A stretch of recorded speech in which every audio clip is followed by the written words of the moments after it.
So no orders found, this will return, or else we are going to return all the orders, and this will be pretty simple. Now here I'll do module.exports, and this will be get all orders of all users. Okay, now let's go to our routes, and here in the admin I'm going to create one more. This will be order routes.js, sorry, not JSX, this will be JS. So now let's go to our shop view, and let's go to order routes, and let's copy this part, and I'm going to paste it here. So only difference is we need to get it from our admin view. So we'll go to admin and then order controller, right? And here I'm going to get all orders of all users. So here what we're going to do, so we will have router.post, this not required, capture is not required, get. So get, I'm going to do this one, orders, and this will be get all orders of all users. Okay, that's it. So this is the only route we need for now. Now let's go to our server.js, and I'm going to create one more, and this will be for our admin. So this will be admin order router, and this will be from our admin, and then we need to go to order routes. Alright, now we will copy this, and this will be our admin / order, this will be our order. And also let's do one thing, let's do this on get. Okay, so orders and then get, order and then get, or let's make this on orders, and this will be admin orders router. Okay, so this is we need for our admin view where we will be fetching all the data. Now one more thing we need to do, we need to also do it for get by ID. Right, now one thing I want to show you here, and that is, if you notice, right, let's go to this admin order controller shop view. If you see, right, get order details, the get order details part will be exactly same for admin view and for the shopping view. Now here you can do one thing, like either you can use that same thing, okay, but in this case I don't think it will be better, because we are managing different folder for both admin and shopping, right? It's absolutely fine to use the same, but I'm going to copy the exact same thing, and we'll use the order details for different endpoint for the admin users. So I'm going to copy this, and then I'm going to go here, and then the only change what I'll do, right, I'll do get order details for admin. I hope you're getting. And here again we need to find the ID of that particular product, and we're going to pass it, and then we'll go to our routes, and then we'll paste it here, and we'll do details, and we'll pass the ID, because we need to get it by ID, right? And we'll do get order details for admin. So these two will be for our admin users, and there will be one more, and that is to update the status. But before that we need to go to our Redux, and then we need to create one more, which is, so let's go to our store, and then we'll go to admin, and here I'm going to create order slice. Okay, and there we need to create our file. So we'll do order slice, and we'll do index.js. So let's quickly create this one, close others. So we'll do const, we'll do admin order slice. Now also, like side by side, I'm going to open the order slice from the shopping view also, okay, so that we can reuse some of the things we don't need to write. Now here, okay, first I'm going to copy this, so we need this, and also we need the Axios. So we'll do here create slice. I'm going to give the name as the same, admin order slice, and also let's create our initial state. So we'll do initial state. So here we will be having the orders list I think, and the order details both. Okay, and then we're going to have a reducers which will be empty object, and also we need to pass the initial state. Now I'm going to create our extra reducers. Builder, and now let's export this. So we export default admin order slice dot reducer. Now let's go to our index, and then I'm going to copy this and paste it here, and this will be our admin order slice, correct? And we need to get it from our admin folder. So do admin order slice, and let's do this one admin order, and this will be admin order slice. Okay, so we have auth, then we have admin products, and also then we have shopping products. So now what we need to do, we need to basically create our async thing. Now I'm not going to create this because we have the similar thing here, this thing and also this get order details, both will be exactly same. So let's copy this, and only we need to change the URL here. So I'm going to paste it, and this will be get all orders for admin, and I'm going to give the same name here, and we no need to pass anything. The reason is because we don't need to pass any user ID. We need to get all the orders for all the users. So we'll go to admin API slash admin slash orders. So you have API slash admin slash orders, and then we need to do get, right? I think something like that we are having. So we are having the get, right? Okay, so this is the only change. Save it, and then we'll be having get order details for admin. Here we need to pass the ID, and here again we have API slash admin slash orders slash details and then ID. So here we'll be getting the get order details again. Okay, so this is done. So now what we're going to do, okay, let's paste it on top here. So now let's quickly create the builder. So for builder also again it will be exactly same.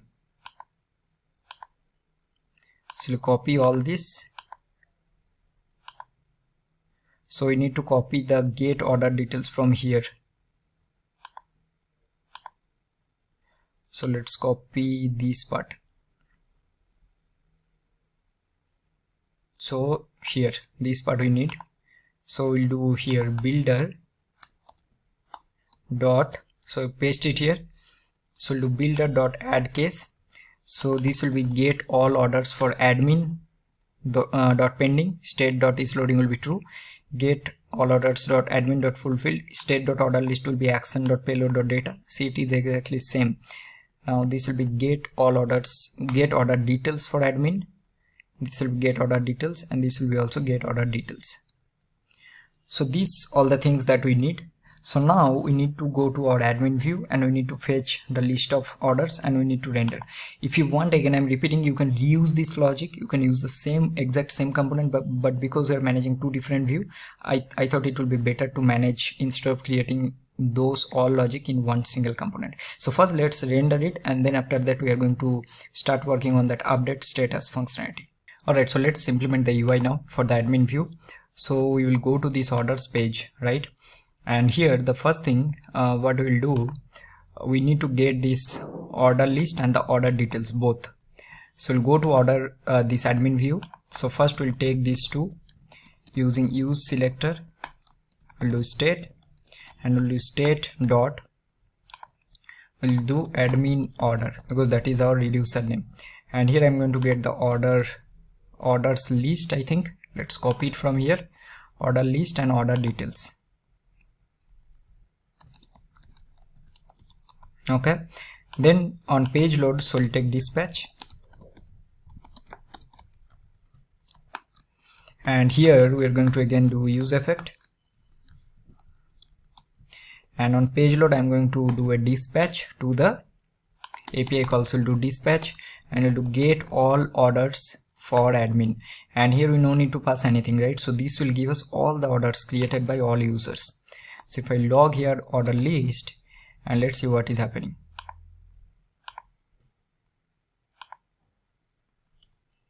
See, we are getting 19 orders. Okay, so you'll be getting for all the users here. Okay, whatever users have created all the orders. So now what we need to do, so let's go to our orders page, and then this part I'm going to copy, because this part will be exactly same here inside table body, right? So I'll copy this part from here. This is from the shopping view, and inside this, in the table body, I'm going to paste it. So I'll paste it here, but we need to change some of the things. Like the first thing is that we need to import this badge component, and then we also need to, for now I'm going to hide all this, or let's comment it out, because we don't have created these methods, right? And now here, instead of the shopping orders detail view, we need to do admin order details view. Correct? Now let's save it and let's see what we're getting. So you can see that we're getting all the orders here. Awesome. Okay, now obviously this will not work. So now we need to fetch the details API call, and then we need to open the model, and main thing, we need to work on the update the status for that particular order. So here again, what we'll do, we'll basically uncomment this. On button click, we need to fetch. So we'll uncomment this one and create this method here. So we'll do function, we'll do get ID, and simply we'll do dispatch, and we'll do get order details for admin, and here we need to pass this ID, get ID. Okay, so this will give us the order details. So if I now log this order details, right, so this will be, let's log here order details. Let's open inspect, go to console. So this will be null for the first time, and let's click on any order details. See, we are getting the details. Okay, so now what we'll do, simply we'll take one more use effect, and we'll do now that if, so we'll give this order details. If this order details is not null, then only we'll do set open details dialog will be true. Okay, instead of doing this one directly. Also, if you remember, whenever we'll close this model, we need to reset these order details in our state. And to do this one, what we'll do, we'll create one reducer. You remember we have done this one for the order shopping view also. So we'll create a reset order details. So this will be a function, and here what we'll do, simply we'll take our state, and we'll do state dot order details will be null, and I'm going to pass this in our action. So we'll do export const or reset order details. This will be admin order slice dot reducer. Okay, so now when we'll close this, means on open change here in this part, so we need to close this model, and also we need to reset this. Now to reset this order details, we need to get it from the admin view. Don't get confused, shopping view for the shopping one, this will be from the admin view. Okay, so now this part is done, so we need to render our admin details view. For the admin details view, the structure will be again exactly same. Okay, the only difference is we are having this part here, right, which will be to update the order details. If I go here, right, and let's say open anything, like let's open this one, so we are getting this part. So only this part will be separate, but rest of the things will be same. But for the admin view, we are also going to render the payment ID and payer ID. Okay, so what we'll do, let's go to our order details for this view, and I'm going to copy this part for now. So this grid and gap 6, this part, because this will be again same. If I go here, right, in the, let's go to our admin view. Okay, now this part we need to copy this grid to, let me check. So first it will receive the order details as a prop. So I think we are already receiving or not, no. And then we are going to copy this grid gap 2 part, which will be this part here. And then after that we are having this grid gap 4 part, and also this part, this both. Copy this, and then we'll paste it here. The only difference is we need to we need to also import this badge component. Okay, now if I save this, let's see what is happening. We are getting some error. I think probably something we haven't imported. Let's see. user is not defined, correct? So we need to get the user. So do const user, this will be use selector state dot auth. So you can see that we are getting this. If I close and then let's open for this one, we are getting this one, and then you will be getting this part also, like to update the status and everything.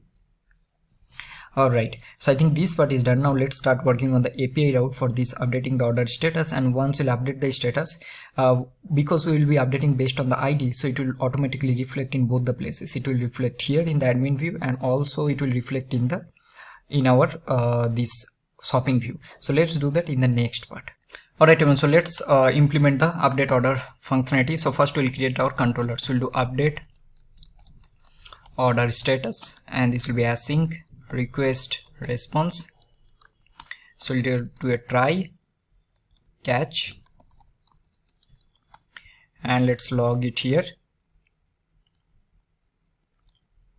Okay, so first thing we need the ID of that product. So we'll do const ID, which will be request dot params, and also we need the order status. So we'll do order status, which will be request dot body. Alright, so first we need to find the order, right? So we'll do the same thing, that if order is not found, so order cannot be found. And then here what we'll do, simply we'll do await. So we'll do order dot find by ID and update. So we'll pass the ID, and then we'll pass the order status, and then we're going to just return res dot status of 200 dot JSON. We'll do success will be true, and message will be order status is updated successfully. Then we're going to pass this update order status. Okay, now let's go to our order routes. So we'll get our update order status, and then we'll do a put, and this will do update, and we'll get the ID, right? So this will be the order ID. And I'm not explaining all this because we have done, like, I think 100 times we have done these things now.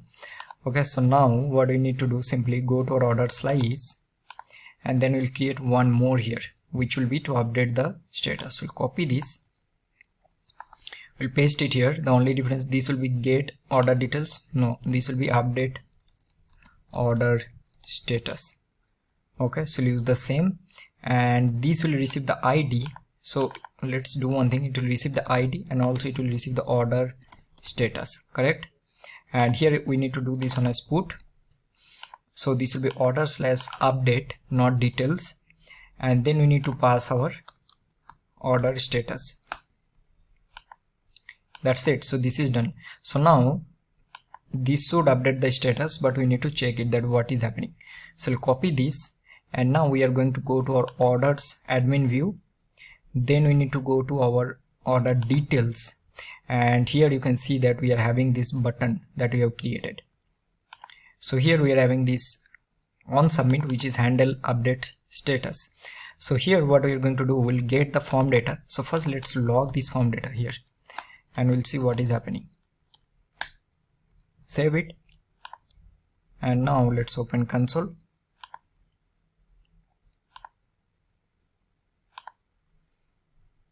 And let's click here, and here I'm going to go below. Okay, let's do this one on the right, and let's click on, let's see, in process and update. So we're getting a status which is in process, correct? So now what we need to do, simply we will get the status. We'll do const, and we'll get status from our form data, and we'll just dispatch here. So we'll do const dispatch, which will be use selector state, and we'll do state dot. So we have admin order. Oh, sorry, what we are doing, not this, we need to do this use dispatch. So here we need to pass dispatch. Now we also need the order ID here. So order ID will be able to get it easily from this order details.id. So we'll do update order status, and here we need to pass the ID. So let's see what are the things we need to pass. We need to pass the ID and order status. So we'll copy this. So this ID will be our order details.id and order status will be our status. Then we'll do dot then, and we'll see what we're getting in the data, whether this is working or not. So log here the data, and I'll give 1 2 3. So let's save it, and let's do 1 2 3, and I'll make this one to in process. Let's update. So getting fulfilled, and you can see order status is updated successfully. Now once this is successful, what we need to do, right, we'll close this. So we can close this model, or we can update. We need to obviously update this. So once, if this is successful, what we'll do, right, if data dot payload, not payload dot success, if this is true, so here we are going to dispatch. So we'll do get order details for admin, right? So this will do, and then we are going to pass this order details dot id, and also we'll do set form data will be initial form data. So we just want to check what is happening here. So let's save it. Okay, so now let's refresh this, and let's say I'll do this one here. Open this one, and let's try this one to in process update. See, it's going to the in process. If I change this one to, let's say, delivered, it's getting delivered, right? But here it is not getting updated. So that is the reason I told you that now that time when we close this model, right, that time also need to fetch the list of orders to get the updated data. So that we can do also. So if this is success, right, what we can do, simply we'll do dispatch, and we'll do get all orders for admin, and this is only what we need to do. If I now save this, right, and see what will happen. So first I refresh this. So here we'll be getting delivered. Now let's say if I click here just to check, and I'll do rejected and update it. So rejected, and see here also you're getting rejected, and this is done. Even if I try to go to the shopping view and let's say refresh this page, let's log in, let's go to account. See here also it's getting updated to rejected, correct? Now what we can do, obviously for rejected we can show some kind of red color or something, right? So that also we can do, right? So for that, what I can do, simply let's go to our badge component. So here only we can check if this is confirm this, or else if this is rejected. So we'll do or else if this is rejected, then we'll do bg red, let's say 600, or else it will be like this. Okay,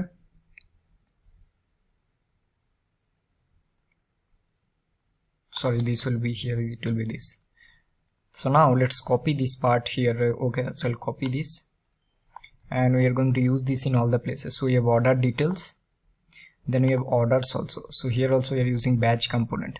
So here, okay, so we need to, we'll paste it here, and this will be order item instead of order details. So this is one thing, and we have done this one for admin view. Okay, let's see. So you're getting rejected, here also you're getting rejected.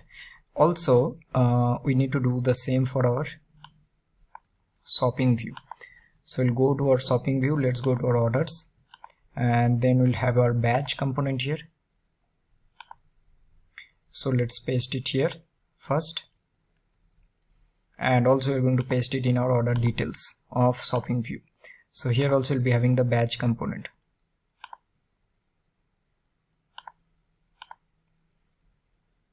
So here, and this will be order details. Okay, see, if you click here, you are getting for admin. And also let's say for this one, I'm going to update this one to again rejected, update, rejected. Here you are getting rejected. Awesome. Now one more thing we need to do for the admin view. Let's go here, and then when we are updating, right, we'll show some kind of toast. No, not here, we need to do it outside, sorry, my bad. Okay, here, so this will be equal to use toast, and we'll show here order updated.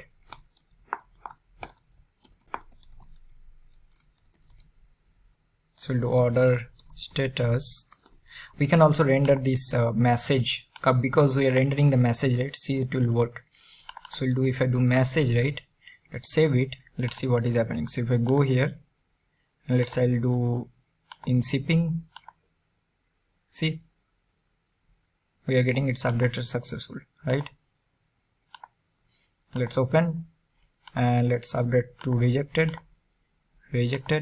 and this is also getting updated. Awesome job. So now this part is also done. Now what we are going to do now I already told you, right, we have a part 2 kind of thing where we'll be doing some extra features and some bug fixes that we need to do. So there are quite a few things we need to fix, and also some features we are going to add from this part. Also remember, we have this dashboard. Now here we are not going to do much, because main thing was basically our, okay, here one more thing we need to do. See, it's opening automatically, right? So here also need to do, when we'll close this, right, we need to reset this.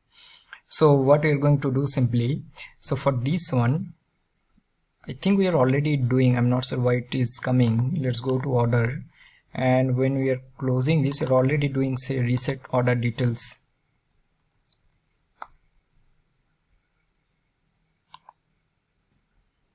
But whether this is happening here every time, yes, it is happening, and the reason is, I think, because order details is actually present, so that is the reason.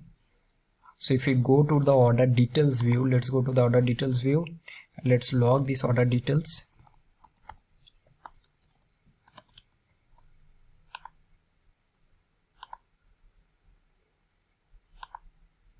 Go to console. See, order details is actually there, so that is the problem. So open this and close it. Oh, it's not getting resetted. This is actually weird. Okay, let's go here.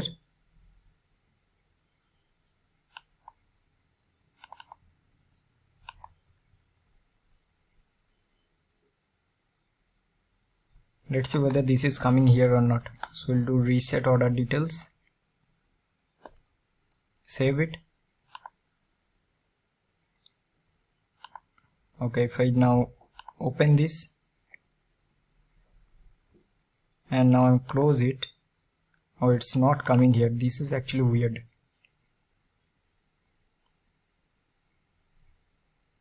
Alright, so the reason is, I think here we are doing something wrong, so it's not coming here, but we have exported actually. Oh, this will be accents, that is the reason. Now this would work. Let's see. So if I now open this, let's update to in shipping. Okay, now let's go here, come back, now it's working. Alright, so now I think this part is also done. Now let's start working on extra features that we are going to implement. Okay, again I mentioned that dashboard we are not going to do anything.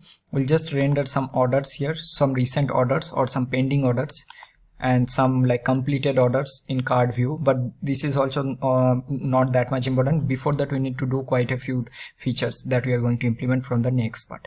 Alright everyone, so now we have completed most of the things. Now I'll show you that what are the things that we are going to do, right? So first we'll start with this fix, and that is, if you notice, right, we'll go to this home page. We don't have any options where we will be able to go to the all products page, correct? So we need to add one more menu item, and there it will go to the products page.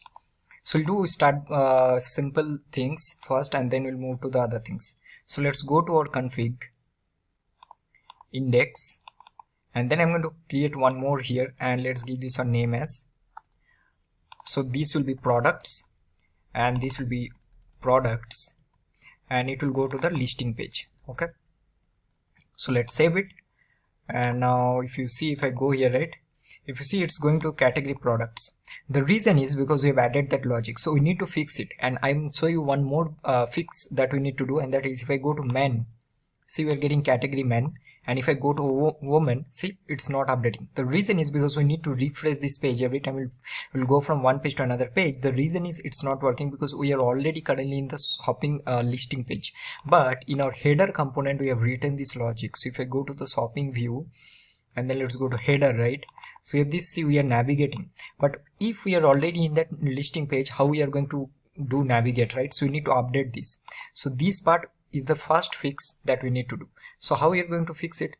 So first thing is that we need to basically check that if this current menu item is not home, and if this get current menu item.id is not equal to products, because for products also we no need to do this one. So this will be our first fix. So if I save it, right, so for products it will work. So if I go to home and then let's go to products, it's going to the listing page and we don't have any filter applied. So this is the first fix. But if I try to go to men, see, it's not working, right? So to fix this, what we are going to do, simply we will take our location. So we'll do const and we'll do location, which will be use location. So what this does, this will give us the path name. So in the path name we'll be able to see whether currently we're in this page or not. If we are already in this page, so we need to update it. So how we are going to check it? We'll check here that if this location.pathname.includes, if this includes already listing, that means we are currently already in the listing page. And so here we are going to check that if this current filter that we are having is not equal to null. So in that case, what we will do, we will simply take our search params. So we need to update the search params, right? This we already discussed. So how we are going to do that? So we need to take our search params and we'll do set search params, and this will be use search params, right? So here we need to update it. So how we are going to do that? So here we'll do set search params will be new URL search params, and here we are going to pass it like this. So we'll pass it, this will be category, so this will go to the category and it will be this get current menu item.id, or else it will navigate. So let's save it. Now see, if I go to home, let's go to product, now let's go to men, see, this is updated, but still we are not getting, this data is not getting updated. If I go to women, this woman is updated, kids, footwear, accessories. If I go to products, it's going to the listing page, but this is not getting updated. The reason is because in our listing page also we need to fix it.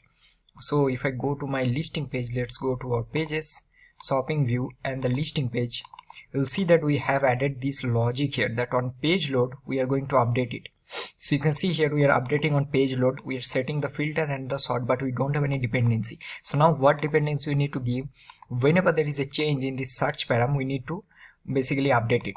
Okay, so how we are going to do this? So first we'll do const, and here how we are going to get it basically. So you need to get it from your search params, correct? So to get it from search params, here we already have the search params. So we'll take category search param, and this will be your search params dot get, and you need to pass the category key, and this key is this key. Here we are having this category. Okay, and these category search params you need to pass as a dependency here.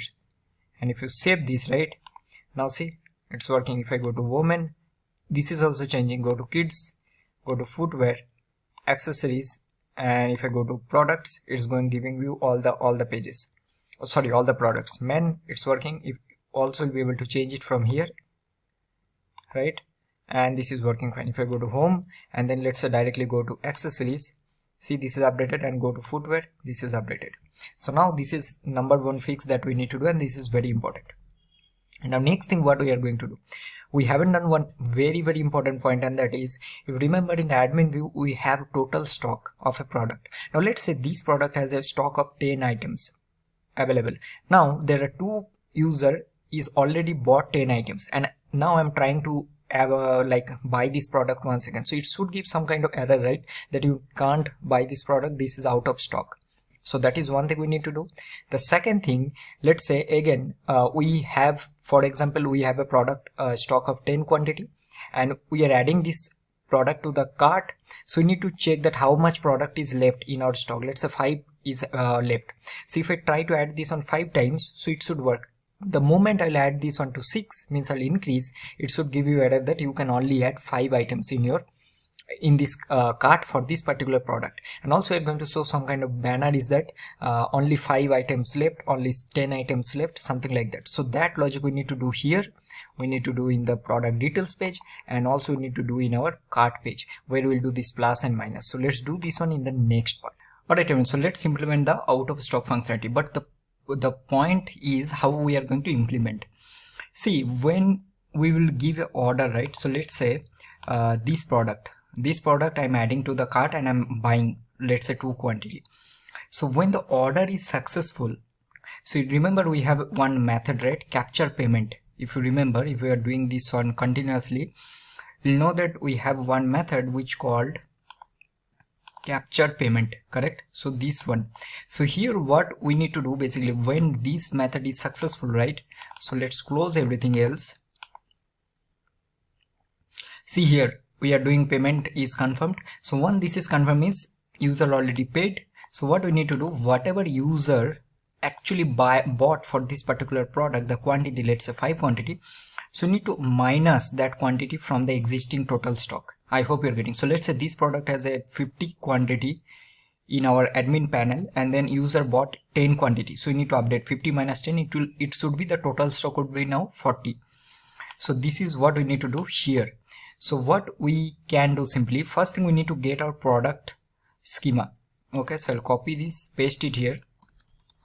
We'll do product, and we will do here, let's go to the model, and we need product. So now after this pair ID, see, remember we already have the cart items, correct? So this order has a cart item. So from these cart items we'll be able to get the product ID. So what we need to do, right? We'll do just simply a for loop, and we'll do let item of cart dot, and if you see here we have this cart item, sorry, not cart, we have order. So we have order dot, if you see, right, we have these cart items. See these cart items, and here we'll first get the product. So this product will be await. So we need to find it, right? So we'll do product dot, and we'll do find by ID. And what we need to pass? So we need to pass the item, this item that we are having, dot product ID, because each and every will have a product ID, if you see, right? So now this will give you the product. What we need to do first, if this product is not found, we'll do if not equal to product. So we're going to return some error. So we'll do return race dot status of 404.json. we'll do a success as false, and we'll do message. So we'll do something like not enough stock for this product, right? And here we're going to do, so we'll take a template literals, and we'll pass this product that we're finding dot title, because each and every product will have a title. Okay, or else if this is not the case, so we're going to get the product stock. So we need to update the product stock. So we'll do product, this product that we are having, dot total stock. So what we're going to do, we'll do minus, and from where we need to minus it? From the cart item quantity. So each and every one will have a quantity, right? So we'll do item dot quantity. Because I hope you're getting. So we're updating the total stock from how much the user already ordered, and then we'll do await, and we're going to just save it. So we'll do product dot save. Okay, and this is done. Now let's save it. So how we are going to check it, right? So we will go to a listing page first. So let's go to listing page, and let's do step by step. So go to listing page, and let's log here the product list. Okay, so I'm going to log this one here. Okay, save it. Now see what we're getting. We'll do inspect. Let's go below, and we'll do go to console. So we're getting array. Now what I'm going to do, right? Let's order this product here, new product we are having. Okay, so this new product we'll see how much this product has quantity. Total stock is 20. Alright, so let's add this product into our cart. Okay, so I'll add 1, 2, 3, 4, 5. So it has 20 in stock, right? So let's go to our checkout page and let's click this and let's click on continue with PayPal.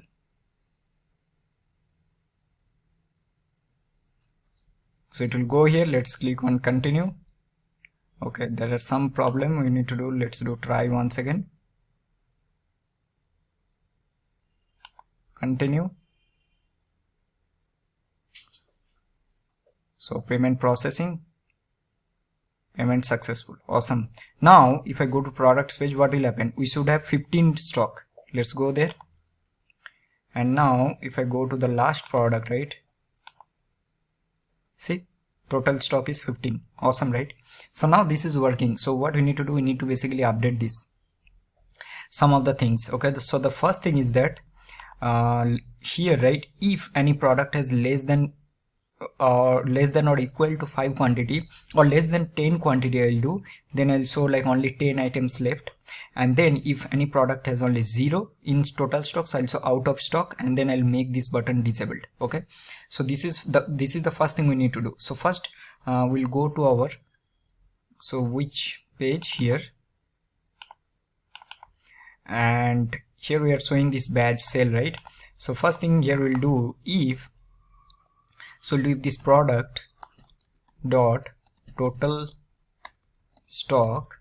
So if this total stock is equal to 0, so we'll show some badge like out of stock, or else if this is less than 10, so here we are going to render like only 10 items left, not 10 items left. So we need to render something like we'll take template literals, I'll do only, and then I'll do product dot total stock items left, and I'll do, for this one I'll do out of stock. Okay, save it. And if the product is out of stock, then we need to also disable the add to cart. So here I'll do if this product dot total stock is equal to 0. So I'm going to render this button, or else we'll render this, and I'm going to remove this part from here. You can also do, instead of doing like this, you can inside also you can do it. And I'll remove this and I'll do out of stock, and here we'll do opacity of 60, and I'll do this one as cursor not allowed. Save it. Now see how we are going to test it. First we'll test it here. Okay, so I'm going to close this. Let's add this. So we have 15 items left, so we'll do 1, 2, 3, 4, 5, 6. So I added 6. Now 6 we have here. Let's select this, check out with PayPal. So now let's click on continue to review order, payment processing, payment successful. See what will happen if I go to products page. See, only 9 items left, right? Now what we are going to do, let's add 9 items. See, now we can't add 10 items definitely. See, if I try to add 9 items, it should work.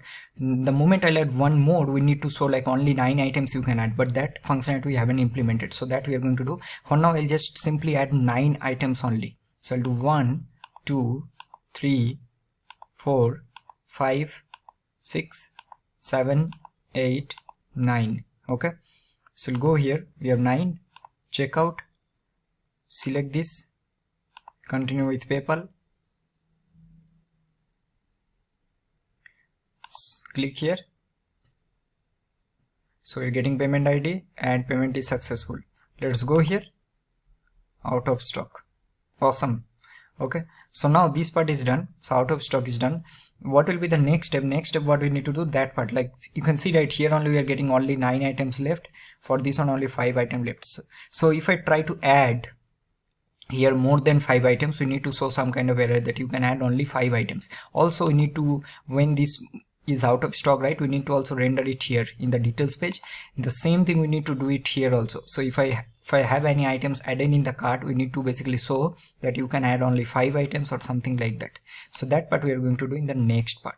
Alright everyone, so now let's implement that. But before that we will do one more thing, right? As I already told you that we need to also add that logic here in this details page. So let's go to our product details, and here we are having the add to cart, right? So here also we'll do the same thing, that if this product details dot total stock is equal to 0, sorry not 0, then in that case we're going to render that button, that out of stock, or else we'll render this, and we're going to remove this from here. So this will be out of stock,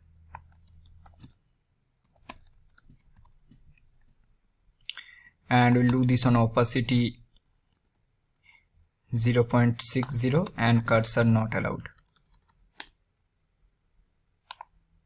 Alright, so this is done. Now let's implement that functionality. Like for example, if this item is only 5 left and we are trying to add it, so you'll get that like you can only add 5 items for this particular product.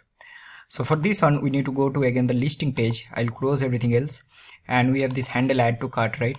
And here we need to basically do the logic. So how we are going to do that? First we need to check that how many items are already added in our cart for this particular item. So how we are going to do that? So we'll get our cart items, right, from our state.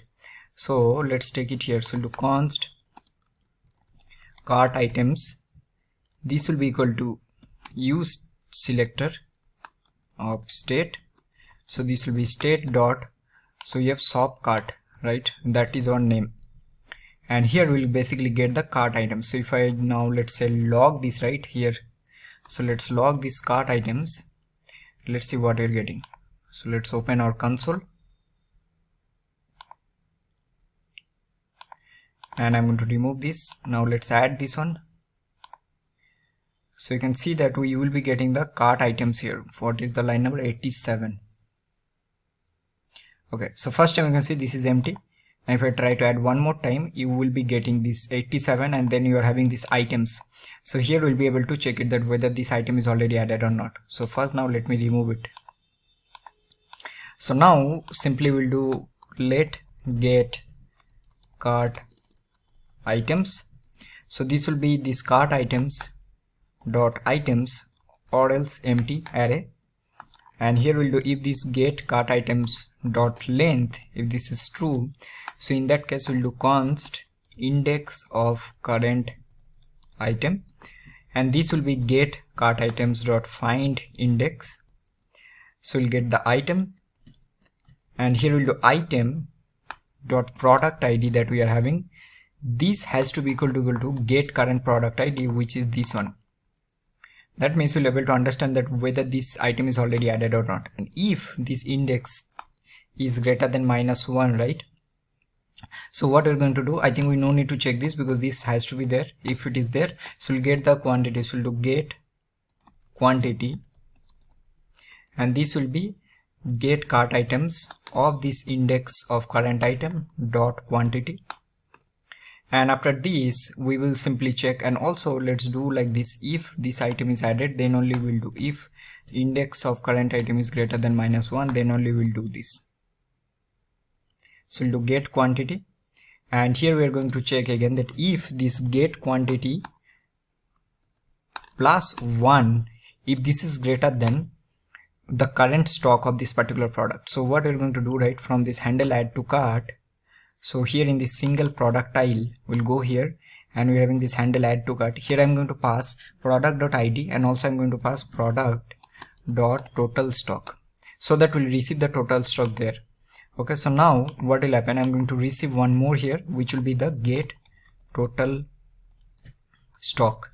So if the +1 is greater than the get total stock, that means what, you will not be able to add it, right? So only that much item you can add. So we'll do toast, and we'll do title, and title what I'll do, like we'll do something like this: only this get quantity can be added for these item. Also we are going to give a variant which will be destructive. And now obviously we need to return. Okay, so here from here we'll return it inside this. After this we'll return from here. Now let's see what is happening. Now if I go here, right, try to add it, so we'll add. Okay, I think we are getting some error for sure, or it's not working. What is happening here?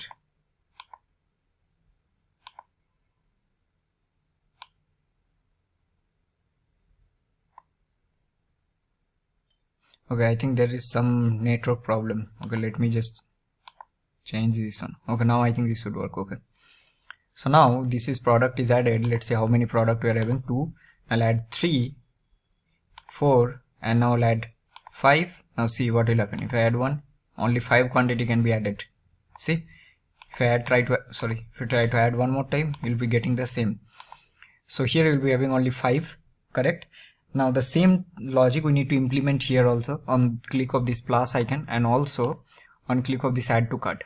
Now to click of this add to cart, it is pretty simple. We need to use the same logic. So we'll go to the product details, and if you see, we are having this handle add to cart, right? So here also we are going to pass the product details dot total stock, right? And then we are going to receive this.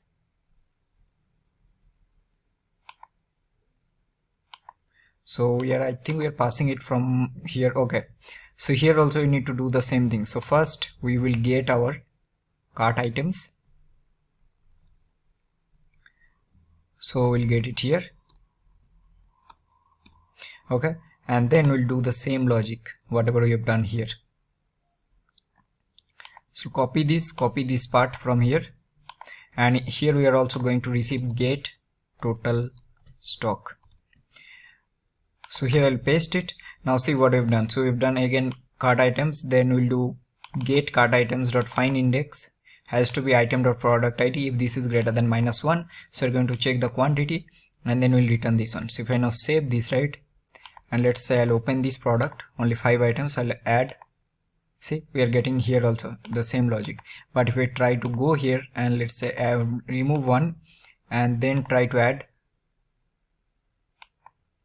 let me close this. So I'll add this is added. Now try to add one more time, only 5 quantity can be added. Same logic we need to do it for this plus icon also. So for this one we need to go to our cart page, cart items content. See, here we are having handle update quantity.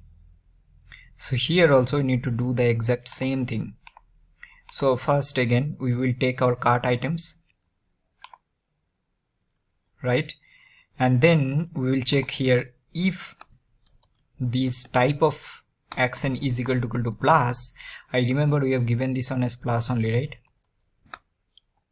So plus, then only we need to check it. So that time what we'll check the exact same thing whatever we have done here. Copy this and we'll paste it here. Now again first we'll get the cart items. Now index of cart item will be get cart items dot index. This has to be this get cart item we are having this dot product id. The only difference will be it will be the product id. So here we need to do this one, get cart item dot product id, and then we'll be getting the index. Index is greater than -1, so we will be basically checking the same logic. So let's do it plus and let's see what is happening. If I do plus, okay, something is happening here, some problem, I think some error. Let's see. Get total stock is not defined. Alright, we also need to pass the get total stock, right? So here we will have this cart item, get cart item will have the quantity, I believe. Yes, this one. So we need to check the get cart items dot quantity instead of total stock. So first let's see, we are getting here the get quantity, but no, here we need to basically get the total stock of that particular product. Okay, so how we are going to do that? So we can do something like this. First we need to basically get our list of products. So first we'll get the list of products. Okay, so we'll do const, we'll do products list. I believe we have product list. So let's see here, we have product list. So we'll copy this and then we'll paste it here. So we'll have the product list. Now here we need to basically get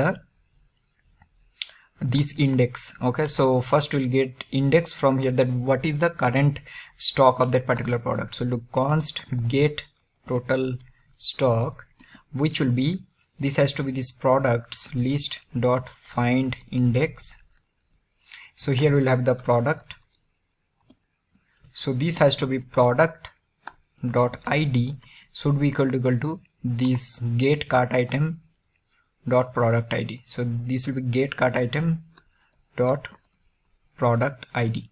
So this will give me the current product index. Okay, so let's do this one, get current product index, and this will be index of current cart item. Let's change this logic. So now here what will happen, this get current product index will give us the index of that product, and from there we'll be able to get the total stock. So do const now get total stock, and this will be product list of this get current product index dot total stock. Okay, so here we'll be getting the get total stock from that list of products. Now what we need to do simply, so now I'll check if this index of current cart item is greater than 1, so we'll get the current quantity that is added in the cart. So we'll do get cart item of index of current cart item dot quantity, and if this is greater than get total stock, then we'll not be able to add it. So only difference is that we need to get the current product stock here. So now let's see what is happening. If I go here and let's open this, click on plus. Okay, I think we are able to add it. Some problem is there and this should not happen. This part we need to check. Something is, I think we have also returning, but I think something is going wrong here. So what we are doing, let me first check one by one. So if this is equal to plus, so it will come here dot length index of current cart item and get current product. So product dot id will be get current item dot product id. So we'll log here. Okay, let's log this. So to get current product index and get total stock, and let's log it here. Also for now I'm going to basically, okay, let's do one thing. Let's go to the cart and delete this. I'll go to products, let's open this one. Let's add this one, and now I'll go to console. Let's open our cart, and here if I try to add here, right, let's see what is happening. If I try to add, so we're getting 4 and then we are getting undefined. So these we are not getting. Oh, how it will work, it will be total stock. That is the problem, not get total stock. So it will be total stock. Now I think this would work. Let's see. So we're having 3 4 5. Okay, awesome. Now it is working. That will not be able to add it. Only 5 items can be added for this. Now let's say if I try to add this one, this product is added. Now let's go here.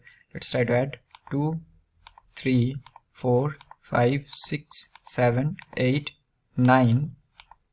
Only 9 items can be added. Only 5 items can be added. Awesome. See, the only difference, don't get confused.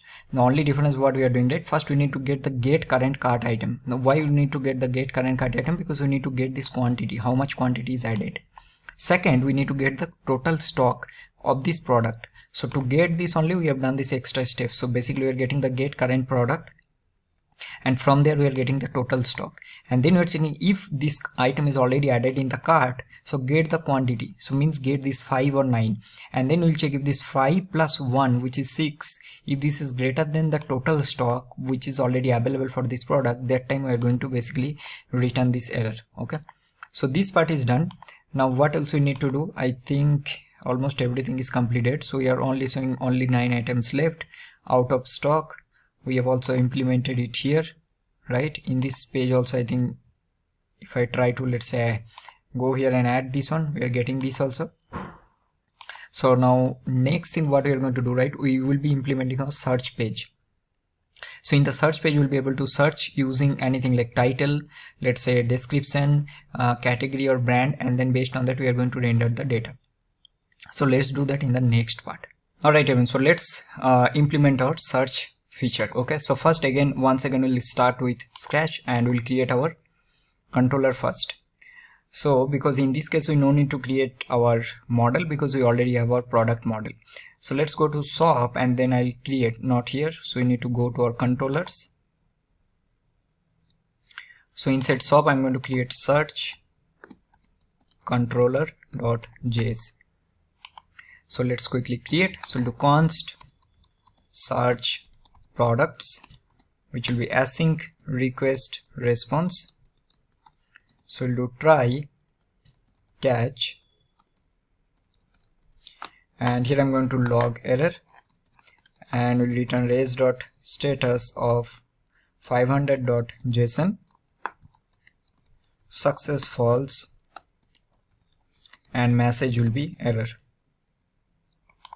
Alright, let's export this. So we'll do module.exports, and this will be our search products.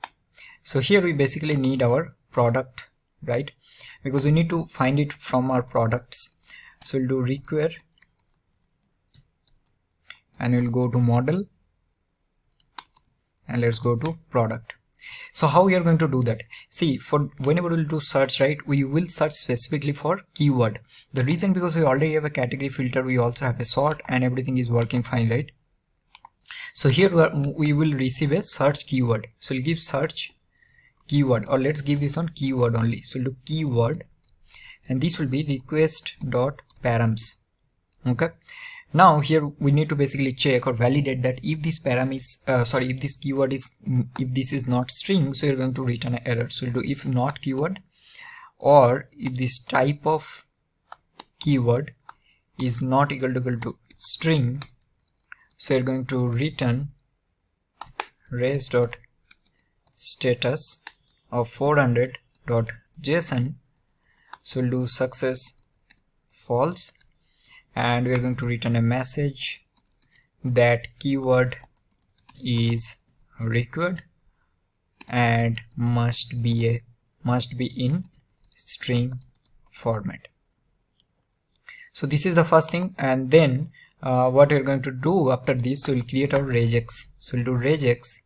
So this will be our new regex expression, and here simply pass the keyword, and we need to pass the I. So this is for your case sensitive. Okay, this is the reason we are passing here, and based on this regex, because we're already passing the keyword that we'll be typing, we need to filter or basically create our query. So we'll do const create search query. So here we need to take a curly bracket, and here we'll do or.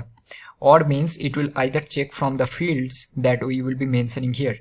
So we'll pass a title. So title will be our regex, right? Then we'll copy this, then we'll paste it here 4 times.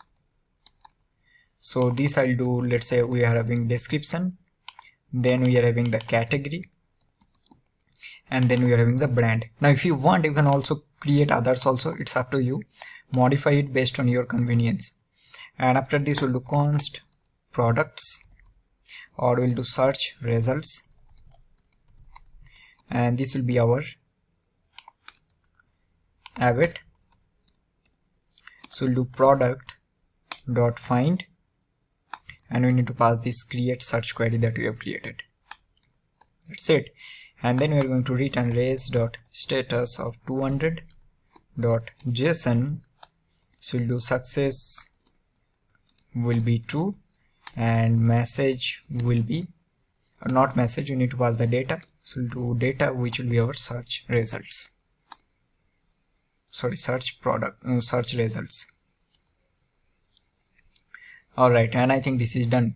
So now let's save it, and we need to now import it or create our route. Alright, so let's create our this model, not model, the routes. So we will go to our shop, and I'll create search routes.js. So let's copy it somewhere. I think we don't need to write everything. So paste it here, and then we need the search controller. Okay, and we'll do, what is the name we have given? Search products. So here what you need to pass, right? We'll do this one as, so you need to pass the keyword, because the keyword we are going to receive from our params. If you notice here, right, this one. So we'll pass here get, and then we'll do keyword, and we'll pass here search products, and this is done. So now let's go to our server, and we are going to import it first. So we'll do SOAP search router, and this will be from our search routes. And here we are going to do app.use, so we'll do API/SOAP/search, and we're going to pass it. Alright, so this part is done. Now we'll go to our slice, and let's go to our SOAP, and then I'm going to create here search slice, and let's create index.js. So let's quickly create. So we'll do const search slice, and here we are going to first import it. So we'll do import something from, so we'll do Redux toolkit, and here we are going to do create slice. So we're going to give a name. So name, I'm going to keep this one as same, search slice, and we'll pass initial state. So what we need in the initial state, we need a is loading, which will be false, and also we need a search results, which will be also empty array. Okay, now here we need a reducer, but for now I'll keep this one as empty, and we need extra reducers, so which will be builder, and here we're going to do builder.add case. So we'll do here, we need to create our caching thunk. So let me just copy it from somewhere. So anything we can copy, let's say this get, we'll copy this and we'll paste it here, and this will be your get search results. So what we'll receive the keyword, because keyword we need to pass, and we need to go to search API/SOAP search, and then we need to pass this keyword here.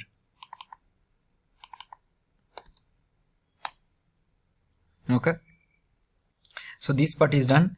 Now also you need to give here get search results.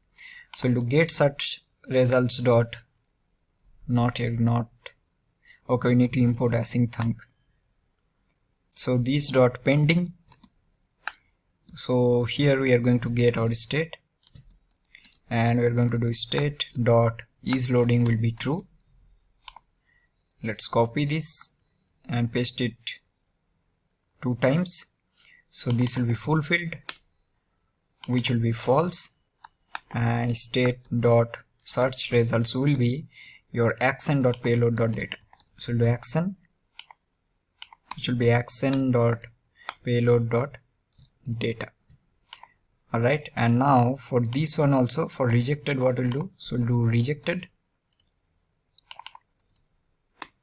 and here we are going to do this one as false, and this will be empty. So this will be our search slice, and now I'm going to do export default. We'll do search slice dot reducer, and this part is completed. So now what we need to do, we'll import it here first. So we'll copy this and paste it here, and we'll do SOAP search slice, and we'll do search slice, and we'll do SOAP search, which will be this search slice. Alright, so now we need to basically create our search page. Also we need to create this. Okay, I think we are logged out. Let me log in. Also add one more here, that will be a search.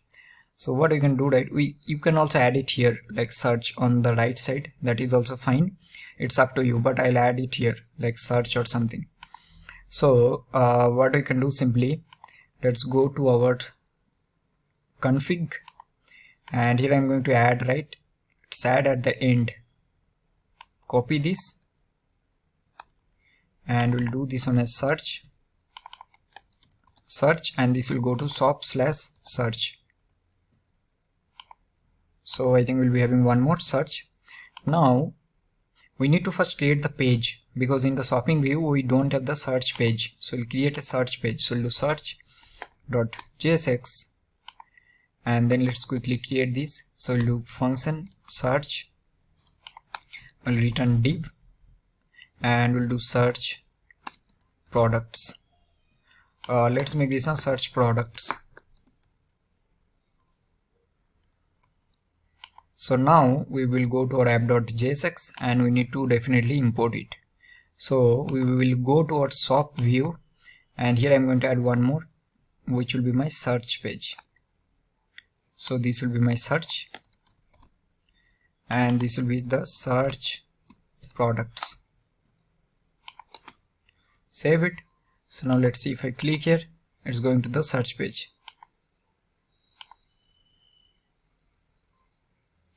Okay, I think we need to change this one. Okay, but why this is all right? I got it. The reason is because we also need to whitelist this in our header component. So let's go to our header, and we need to also do not equal to search. This should not be equal to search also. So now this would work. Let's go to home, search. It will be in the search page.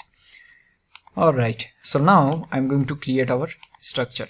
Okay, so let's take div. So we'll take a class name, we'll do container mx auto md px of 6 px of 4 and py of 8. Inside this we will take one more div. We'll do a class name, we'll do flex, justify center, margin bottom of 8. Here we'll take one more div, we'll take class name, we'll do width of full, flex, item center, and here I'm going to render our input. So we'll do input, and let's give some placeholder. We'll give like search products. Let's see how this is looking first. So we're getting this one. Also we can give some class name like padding of, we'll do px of 6, not px, let's do a py of 8, or let's do 6. Okay, and after this we are going to take a button. Either we can take it on button, or let's keep it on search only. I think that is also fine. So we'll do on search only, and then what we're going to do, right, we'll take, so after this we'll take one more div, and here I'm going to render the search results here. Okay, so now first we need to handle this input, correct? So we'll do const, so we'll do keyword, we'll do keyword and set keyword, and this will be use state of empty, and here I'm going to give we'll give a value which will be my keyword, and so let's give a name will be like keyword, and also we're going to give a on change which will be event, and we'll do set keyword will be event dot target dot value. Alright everyone, so now once we'll set this, right, so we'll take a use effect, and here we are going to check. So we'll keep this this keyword as a dependency, and we'll check if this keyword and keyword dot trim, if this is not equal to empty, and keyword dot trim dot length is equal to sorry, if this is we'll keep this one greater than 3, then we are going to dispatch that. But before that we also need to create our search params. So for that again we'll take out search params and set search params, and this will be equal to use state, not use state, this will be use search params. And here we'll take a set timeout and we'll keep like 1000 seconds, sorry, not 1000, 1000 milliseconds, and then we are going to do set search params will be new URL search params, and here we are going to pass this keyword, right, will be equal to this keyword that we are having. Also we also need to get our search results, right, so we'll do search results which will be equal to use selector, and we'll do state, and we'll do state dot, so we have SOP search, right, and also we are going to take out dispatch, so the const dispatch which will be equal to use dispatch. So now I'm going to dispatch this, so I'll do dispatch and I'll do get search results, and here we need to pass the keyword which will be this keyword. Now let's log these search results.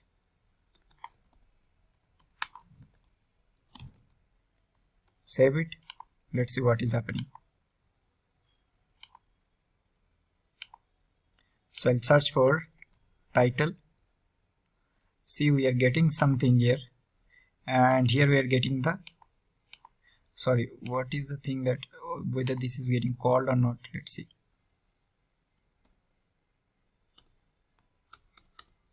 Okay, I don't see any API is getting called, right, so let's see what is happening here. Okay, Axios you need to import. See, this is the issue, every time I'll do this mistake, right, I don't know why.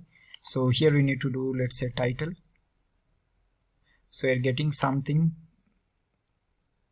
so let's do a product. See, we are getting data here, right, so we're getting 5 data. Awesome. So now we are going to render it, so let's do it. So we'll do search results. Also let's give a class name for this one, so we'll do grid columns of 1. For SM we'll do grid columns of 2. For MD we'll do grid columns of 3, and for large we'll do grid columns of 4, and we'll do gap of 5. So here we're going to check if the search results, and then search results dot length, so we'll do search results, search results dot map, so we'll do item, and here we're going to do, right, the shopping product tile, or else this will be null, or we'll do like h1 and we'll do no result found, and let's give a class name here, so we'll do text 5 pixel font extra bold, and we'll do product which will be item. So now we'll be getting this, right, you can see, and let's search for Zara. See, we are getting, right, awesome. Now one more thing we need to do, whenever we'll have less than 3, right, this will be less than 3, we will basically, or not less than 3, for example, when this will be empty, that time we are going to basically reset this.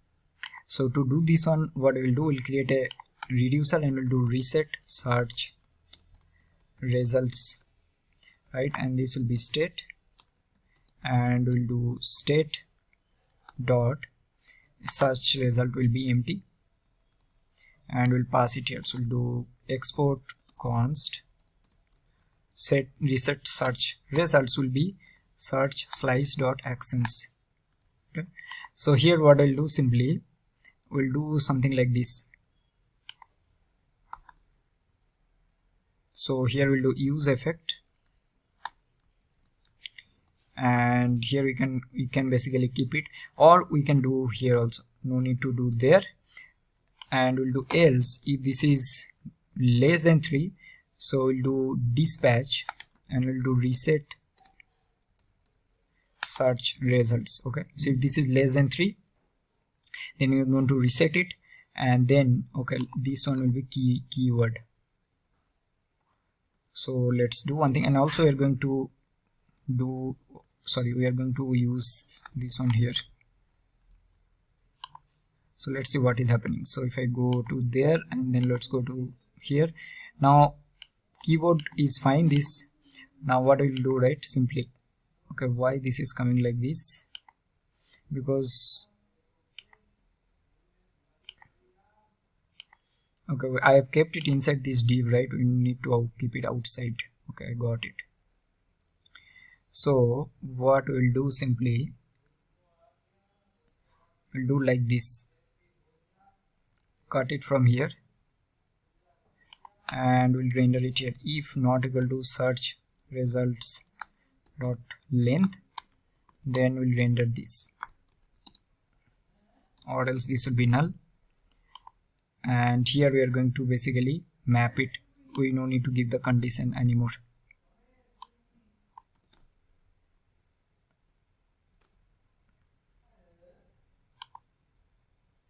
So now let's do this. We'll do Zara, so get one result, and we'll do Nike, we're getting 2. If I remove this, we are getting no result found. Awesome. And now if you want, from here also you'll be able to do this. On click, it will open the details model and also add to cart. That also you can do. So for that one, right, we need to pass 2 things here that we have done. We need to pass the handle this get product details, and also you need to pass handle add to cart, right? So let's do this one. So we'll go to the list page. So we have the list page here. Okay, and then what we're going to do, we'll copy this handle add to cart functionality that we have done. So let's copy this, we'll go to search and we'll create this handle add to cart, but we need to import some of the things, right? First we need the cart items, so we'll copy this and we'll get the cart items, and this will get from shop cart. We also need the toast, which will be use toast. What else we need? And here we also need to dispatch something, right? We need this fetch cart items, also add to cart. I think this will be fine. And now let's pass this add to cart here. Let's see what is happening, and then based on that we'll see, right? So let's save it. So we'll search for, let's say, Zara. Let's add here. Okay, I think we are getting some error. User is not defined. Okay, this is again the same thing we have. Okay, let me just paste it one more time, and this will be state.auth, and this will be user. Okay, so now let's search for Zara. Let's add. Product is added. So from here also you'll be able to add. Also we'll go to the listing page. We need to do one more thing, and that is we need to import this product details dialog here if you want to render this details dialog also, right? So we'll just render it here after this and create this open details dialog and set open details dialog. So we'll do const, this will be open details dialog, and set open details dialog, which will be equal to use state of false. Also we need to get the product details. So product details we'll get from, so we'll do product details, we'll get it from shop products, right? So these 2 things we need to do. And in the listing page we also need to dispatch the product details. So I think we are doing some dispatch product details. Let me see. So this part, right, product details. So you need to copy this, and let's go here and we'll paste it, right? And then what else we need to pass? We need to pass one more thing right here in the shopping product tile. We need to pass the handle get product details. Yes, so this is the thing that we need. This handle get product details we need. So we'll copy this and we'll paste it here, and then handle get product details, so we'll do fetch product details will get, and handle get product details. This we have done 2 times, okay, that's I'm not explaining. Multiple times we have the same. So here we need to pass handle get product details and you need to pass it. Now we say this will work. See, if I close these, right, let's do Zara, click here, see, from here also, and you'll be able to add it from here also. From everywhere you will be able to do. So let's Nike 2, let's do products, we are getting 5. So this is also done, right? Awesome. So now almost everything we have completed. Now what else we left? We left one very interesting thing, and that is, I know you all are waiting for, and that is the review functionality. So let's implement the review functionality after this. Alright everyone, so let's start working on the review functionality. Now this part we are going to do step by step, okay? So I'm going to close everything, and first we need to so there are quite a few things we need to do, and we need to modify some things also. But before that, first what we'll do, right, first we'll complete this review functionality here on the details page. So user will be able to add a review, okay, and then we are going to render it here. So first let's complete this part. So here first let's go to our model, and here I'm going to create, let's give this one name as review.js, okay. So let's create this one. So look, const product review schema. So let's import mongoose. So this will be require mongoose. So this will be new mongoose dot schema. And here what are the things that we need, right? So we need the product ID, that which product we are basically giving the review. So this will be string. We need the user ID, which also will be a string. Alright, then we need the username, which also I'll keep this on as a string. We need the message or review message. Let's keep this on review message. And also we need the review value. So this can be from 1 to 5. And let's give the name, let's pass the timestamp as true. So this will be our schema that we need. Now next thing, okay, so this will be number. Let's export this. So we'll do module.exports, and this will be mongoose.model, and this one I'll give this one as product review, and we'll give this one as product review schema. So this is done. Next we need to create our controllers. So now here actually we need to do some things, right? We need to understand like how we are going to manage the review part. So let's create our product review controller.js. okay, so first thing we'll create 2 methods. So one will be add product review. So this will be request response. So we'll take a try catch. So log here error, and then we'll do res.status of 500.json. So this will be success will be false, and message will show error. Okay, and we need also our get reviews, right? So we'll copy this, paste it here, and this will be get product reviews. Awesome. So these 2 things, and then we are going to do module.exports. So we need to do add product review, and then we have get product reviews. Okay, now let's start working on the add product. Now first we need all the things that whatever we are having here. So we need the product ID, username, user ID, review message, and review value. So let's take all of this. So const, this will be request dot body. And so here we need all of this, so let's copy from here one by one. Okay, so we need product ID, we need user ID, we need username, we need review message, also we need review value, right? So this is done. The second thing what we're going to do, first we need to find the order.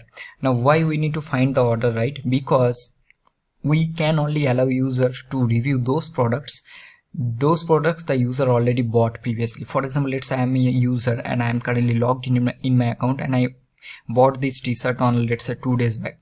Then only I'll be able to add a review, or else like any user can come and then can review, right? And that should not happen like that. So only the user, they have actually bought this product, they can only review it. So to do this one, we need to first find the order, right?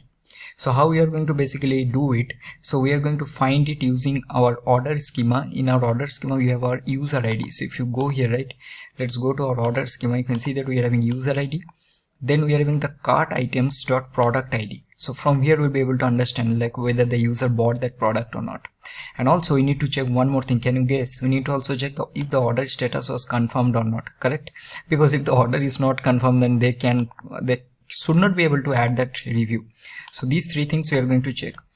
So here I'm going to just do const order, and this will be, for that I think we need our order schema. So let me just import it. So do const order.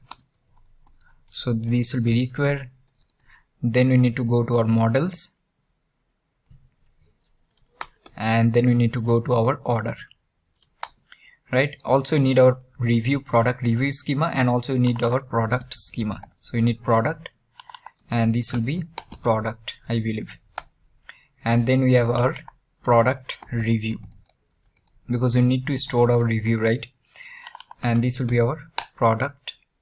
No, sorry, I think we have given review. That's it. So these three things we need. So now I'll do await order, and so we're going to do find one. And here what we are going to pass, right? First we'll pass our user ID, and then here we are going to do cart items dot this product ID. So because each and every cart items has a product ID, this has to be equal to product ID. And also you're going to pass if the order status that we are having, if this is confirmed or not. So do confirmed. So then only you'll be able to understand whether the user actually bought this product previously or not. If this is false, so we are going to simply return that something like res.status, return a 403, because this will be a forbidden request. So here we're going to do success will be false, and we'll do message like you need to purchase product to review it, right? That's it. And then what we are going to do, we are going to check if there is any existing review or not. So if user already given any existing review, they will not be able to add one more review. So we'll do now check const check existing review. Okay, so here again we are going to do await. So from where we are going to get it? So we're going to get it from this product review schema, because in this product review schema we are going to find it, like find one, and then we are going to pass this product ID that we are having. So based on this product ID, and also we are going to pass the user ID. I don't know why it's very slow. The Sison is giving very slow here. Maybe my laptop is slow. And here if this is true, right, if this existing user this check existing user is true, so that means we're going to return a 400. So we'll return res.status of 400.json, and this will be success. We are going to return false, and we'll do message like you already reviewed this product, right?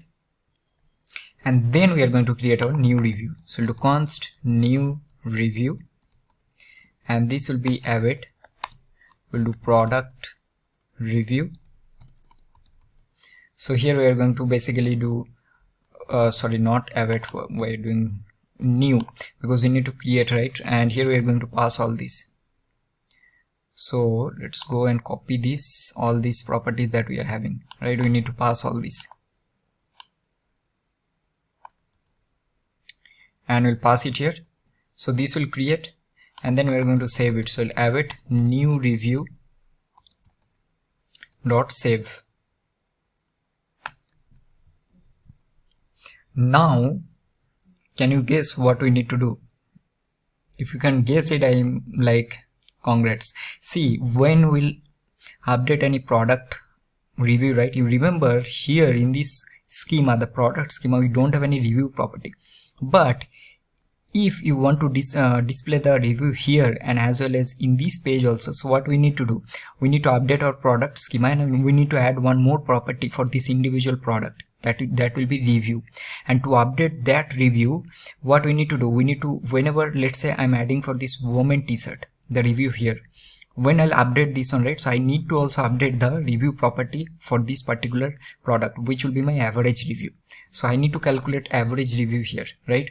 So first we'll find all the reviews for this product that is having. So we'll have it, and we'll do product review dot find, and we'll pass the product ID.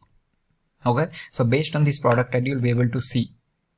Then we'll do const total reviews length, which will be reviews dot length, and then we're going to do const average review, and this will be, we'll simply do reviews dot reduce. So we need to calculate the average, right? So we'll do sum, and we'll do review item or something, whatever you can give. And what we're going to do, simply we'll do sum plus, here we'll do review item. See, it's very slow. Then this will give me review value. Remember, we have this review value property, right? And then what we'll do, so this will give us, and divided by, I'll divide by total review. So what this will give you, total reviews length. So this will give me the average review. Okay, and now what I need to do, I need to basically update my product schema. See, that is the reason I imported this product, because we need to individually update the review here. Obviously now this will not work. I'm going to show you why, but obviously we need this step. So now I'll do have it product dot, and I'll do find by ID and update. So here we're going to pass the product ID, and here we need to also pass the average review. So we'll pass the average review as a property here. Okay, and this is done. So now what we're going to do, at the end we're going to return a raise dot status of 200 and like 201. I'm also repeating one more thing, like if this part is not able to, you are not able to understand, try to see this part multiple times, because once you'll see, right, you'll see all the dots are connected and each and everything is actually interconnected. There is nothing like I have done new if you're seeing this video from first, and data will be our new review. So at the end we are going to return the new review, whatever we have created. Okay, so this will be our add product review scheme controller. Now to get it, so we are going to get it based on the product ID. So we'll do const, so we'll do product ID, and this will be request dot params.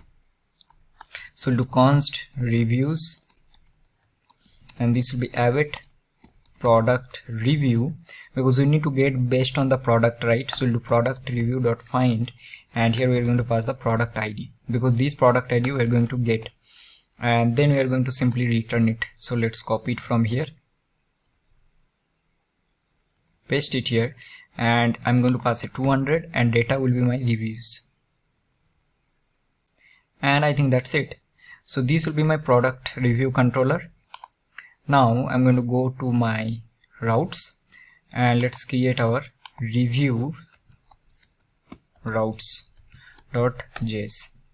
Now let's go here and let's copy from here instead of rewriting, and I'm going to paste it here. So this we need from our review controller. So do slash, so a product review, and this will give me add product review and get product reviews. So for adding, what we need to do, we'll give this one as add, this will be post, and this will be add product review. And let's copy this, paste it here. So this will be get, and here what I'm going to do, so I'll do review slash, and we need to basically pass the product ID, right? And this will be getting from body, that is fine. So we'll do product ID, and this will be get product reviews. You don't notice, right? It's very slow. Okay, whatever, let's go to server and let's copy this here. So we'll do SOP review router,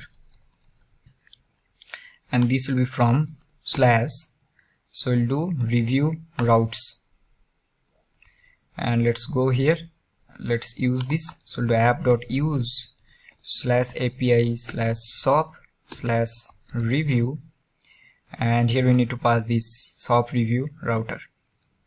So this part is done. Alright, so now we need to basically go to, so first okay, let's go to our slices and let's start working on the slice part. So inside SOP I'm going to create one more folder. I'm going to give this one as review slice, and I'll create index.js. okay, so let's quickly create this. So first I'm going to import it. So we'll do import from, so we'll do Redux toolkit, so we'll do create slice. Okay, let me, I don't know what is happening, it's very slow. Create async thunk, and now I'm going to create, so we'll do const review slice. So this will be create slice, so we'll pass a name which will be my review slice. We'll pass initial state, pass a reducer which will be empty, and also we need to pass the extra reducer because we need to create our builders. Now here I'm going to create, so we'll do const initial state, so this will be my is loading will be false, and we'll do reviews will be empty array. So now let's create the, so we'll do builder dot add case. Alright, so here what we need to create the async thunk also. So let me just copy it from here. So we'll copy this. So we need to do 2 times because we have 2 methods. One will be for get and one will be for post. So we'll do add new review, or we'll do add review. So this will be access.post, this will be review, and then this will be add, correct? And here also you need to pass the data. So we'll pass the data here that we are going to receive here.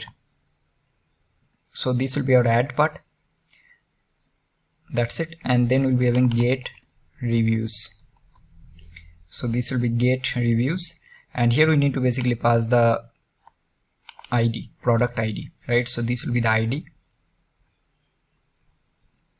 and we are going to receive it, that's it. So now I'm going to do first for so let's do this one for get reviews dot pending. So we'll get state, so we'll do state dot is loading will be true.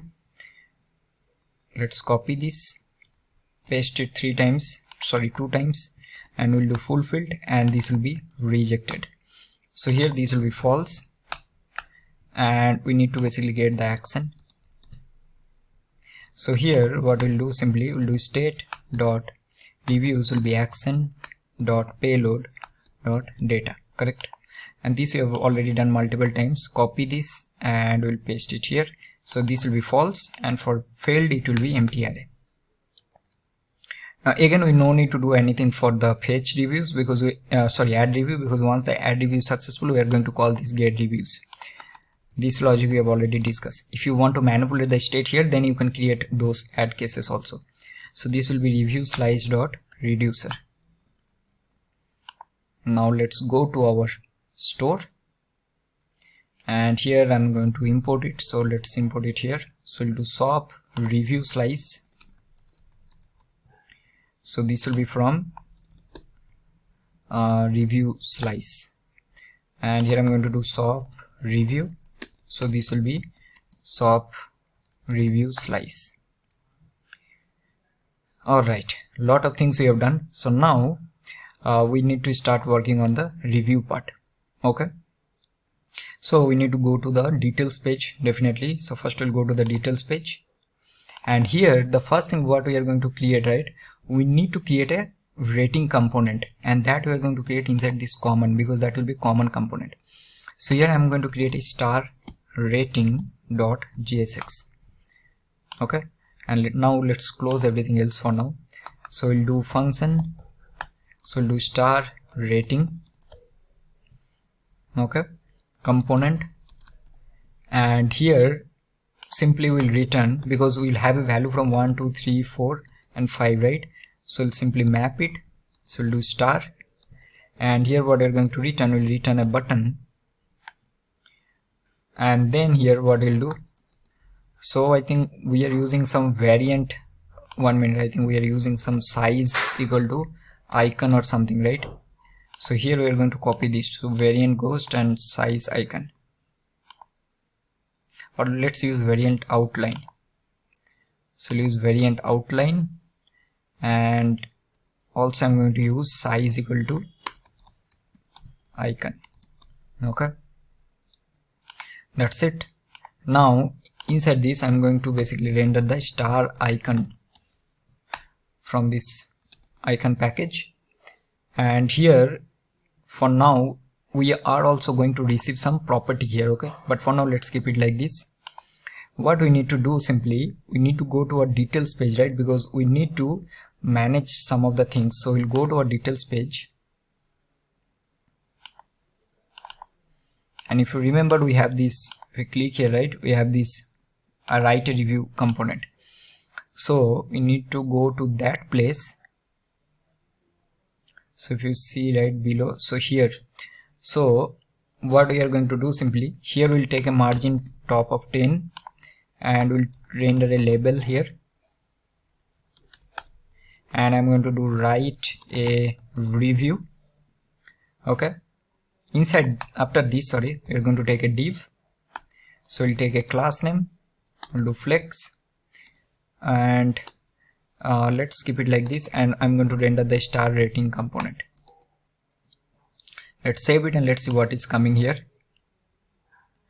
Okay, you can see it's coming like this. We need to give the styling and everything, but first of all we need to give a this flex column here. Okay, so you're getting this, and after this we'll be having the input and the button. But now first thing, we will go to our star rating component, and we need to give some styling. For this we'll give a class name for this. So here I'm going to use padding of 2, we'll do rounded full. Okay, we'll do transition colors. Now what we need to do right here, so for now first save it and let's see how this is looking. You can see that it's coming like this. So this will receive two things. The first thing, it will receive a rating component, or basically the current rating component. Let's say if the current rating component is 3, so these 3 will be selected, something like that. So it will receive the rating component, and now what we'll check right here, if the star that we are having, which is the current star or current index, you can say, or not index, the value, this value, if this current star is less than or equal to the rating property that we are having, so in that case we are going to give some color here. So let's give a text yellow, which will be basically selected of 500, and on hover I'm going to give a BG of black. So this is first thing.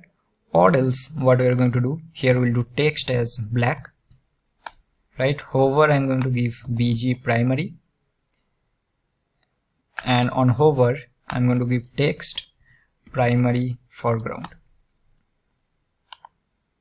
So you can see this is coming right on hover. This is okay. Now also we will need to give something in our icon also here. So we'll give a class name. So here also we are going to give, so let's give a width of 6, height of 6, and here also we are going to check the same thing. If the star, current star, is less than or equal to rating, then in that case we'll do fill yellow 500, or else we'll do fill as black.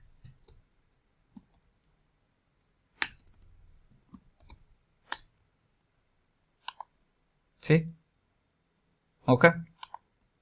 So now see what will happen, right? If I go here and let's say I'll pass a rating value of 3 and save it, see these 3 are selected now. Alright, now this is done. So now I'm going to, for now I'm remove this. Now we need to take some state to manage this input. So I'm going to take a name. So this will be my review message, remember. So this is fine, and value also I'm going to give, although you haven't taken, I'm going to take it, review message and on change. So here I'm going to do a on change, and this will be event. So this will be set review message, which will be event dot target dot value. Okay, so now let's take this state here. So we'll go up, and I'm going to take it here. Let's take it at top. So we'll do const review message, set review message, and this will be use state of empty array. So this is first thing. The second thing what we're going to do, we also need to do a handle review. Sorry, not handle review.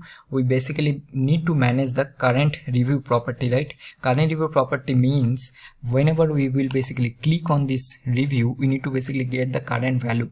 So for this one, we will receive one more property here, which will be like handle rating change. And here what we're going to do, simply we'll take an on click on this button, and here we're going to pass this, if this handle on change, sorry, handle rating change is there, so you are going to basically pass the handle rating change of this star, the current value, or else this will be null. So here I'm going to do handle rating change, right? And this one we are going to pass it from our component. So here what we are going to do, let's do something like this. So we'll take one more. So we'll do const rating, and we'll do set rating, and this will be we'll give this one as use state of, let's give this one as 0, right? And then sorry, this will be rating, and then we are going to create this. So we'll do function handle rating change. So we'll do not here, let's create here. So function handle rating change, and here I'm going to do set rating, which will be get rating. So from this, where get rating will be coming, this will be coming as an input here, because we are passing this star. Okay, so now let's go here, and then I'm going to pass it as a prop. So I'm going to pass this rating as a rating, and I'll pass handle rating change as handle rating change. Now let's go here and let's click. Okay, something is going wrong here, is it? Let me check what is the problem.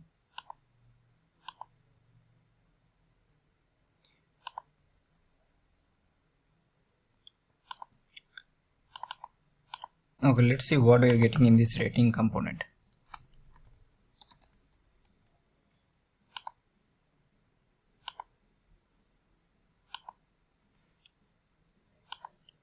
This is actually weird, but we are passing the handle rating change, right? Let's log here get rating, what is coming here.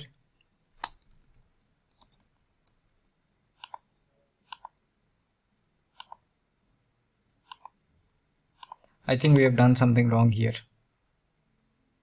See, we are doing this part, that is the reason. Now this will work. See, okay, so now this is fine. So this is working fine. See, all are selected. If you select here, only this part is selected. Also, if we want, we can do something like this. So we'll go here in this product details where we are rendering the star rating. So here I'm going to give a gap of, let's give a gap of 2. Let's see how this is looking based on that. No, it's looking weird. Let's give a gap of 0.5.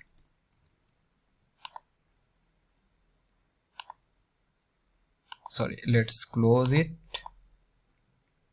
And if I give 1, how it will look. Okay, so now this is fine. So once we'll save it, so we also need to get the review value, correct? So here we'll pass a disable property, that if this review message dot trim, if this is equal to empty, so right, then it will be disabled. See, now we are getting this one, right? We need to fill some value, and after this we also need to take an on click. So this will be handle add review. So now let's go there and let's create this. We'll do function handle add review. So what we'll do, we already have, I think, dispatch, so we are going to dispatch it, right? So we'll dispatch, so we need to dispatch all the properties that we need to pass. So you need to pass quite a few things, correct? So here we'll dispatch add review, and we need to pass the product ID and everything. Let me just copy it from there in my model. So we'll go here and let's copy all this because we need all this, and we'll pass it here. So product ID will be our product details that we are having dot ID. User ID will be user dot ID. This will be user dot user name, right? Then review message will be our review message, and review value will be our what, rating. That's it. And then then we are going to again log this, and we'll see what we're getting in this data, and let's save it. So now let's open our inspect.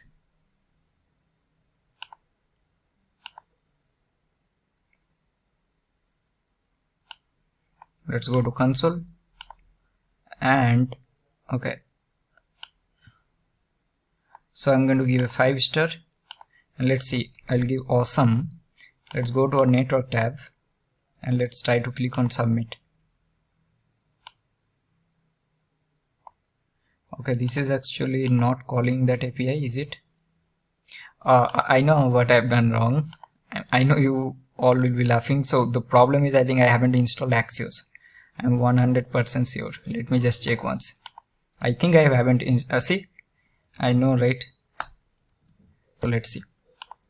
So okay, this will refresh definitely. So now let's do it like this. Open, and I'll give a 5-star, and I'll do awesome. Let's add. We are getting forbidden, so I think we haven't. You need to purchase. Okay, so now if there are any error we are getting, so I think let's see in our console. So we are getting rejected, and we are getting a payload is undefined, and we are getting an error. And in the meta, what we are getting, if you notice, right, we have a rejected value, everything, but that is fine. The main point is now I need to check that which product I bought previously. So let's try with this one. I first need to check the property. Okay, and also when you close this, we need to reset this. This is also very important. So let's go to let's first complete this one, because handle dialog close. Here we need to reset this. We'll do set rating will be 0, and set review message will be empty. So we'll close it, open it. So now we don't have anything. Let's give 5-star, and I'll give awesome. And now I'm going to do submit. We are getting a, okay, it is saying you need to buy. Alright, so what I'll do, right, let me just buy a product. Let's refresh this. I think I already bought it. Something is going wrong here. I'm not sure. Let me buy this one, this test 2. We'll add this. Let's go here. Okay, let's delete this. So we'll do test 2. I'll select this, go to checkout with PayPal. Let's copy this, paste it,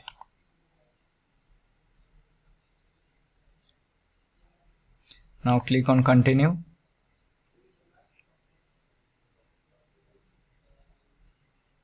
Okay, so this is done. Now I already bought it, right? So if I go to my, let's say, account, I already have confirmed here. So now let's go to here, let's open this. If we got error here, then I think we have some problem in our controller, that we need to check. But now I'll do 5 star and I'll do awesome. I'll submit. See, okay, we are getting error, and then there is some problem. So the problem is that you need to buy it, you need to purchase this product. Yeah, I know already that there is some issue, so we need to check it. Let's go there. Sorry, we have our product review controller, and problem is coming here.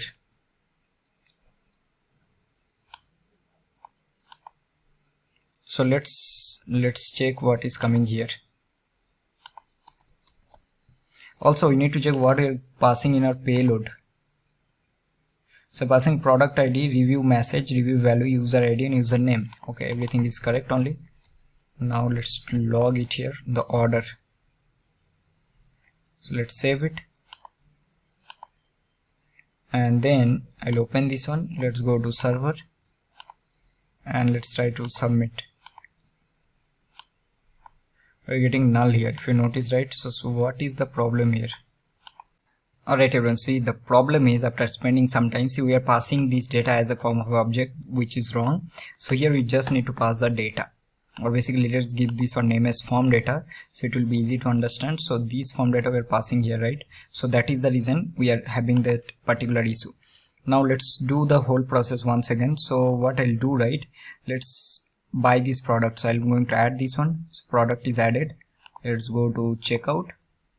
Let's click here, continue with PayPal, copy this. Now let's do continue to review order.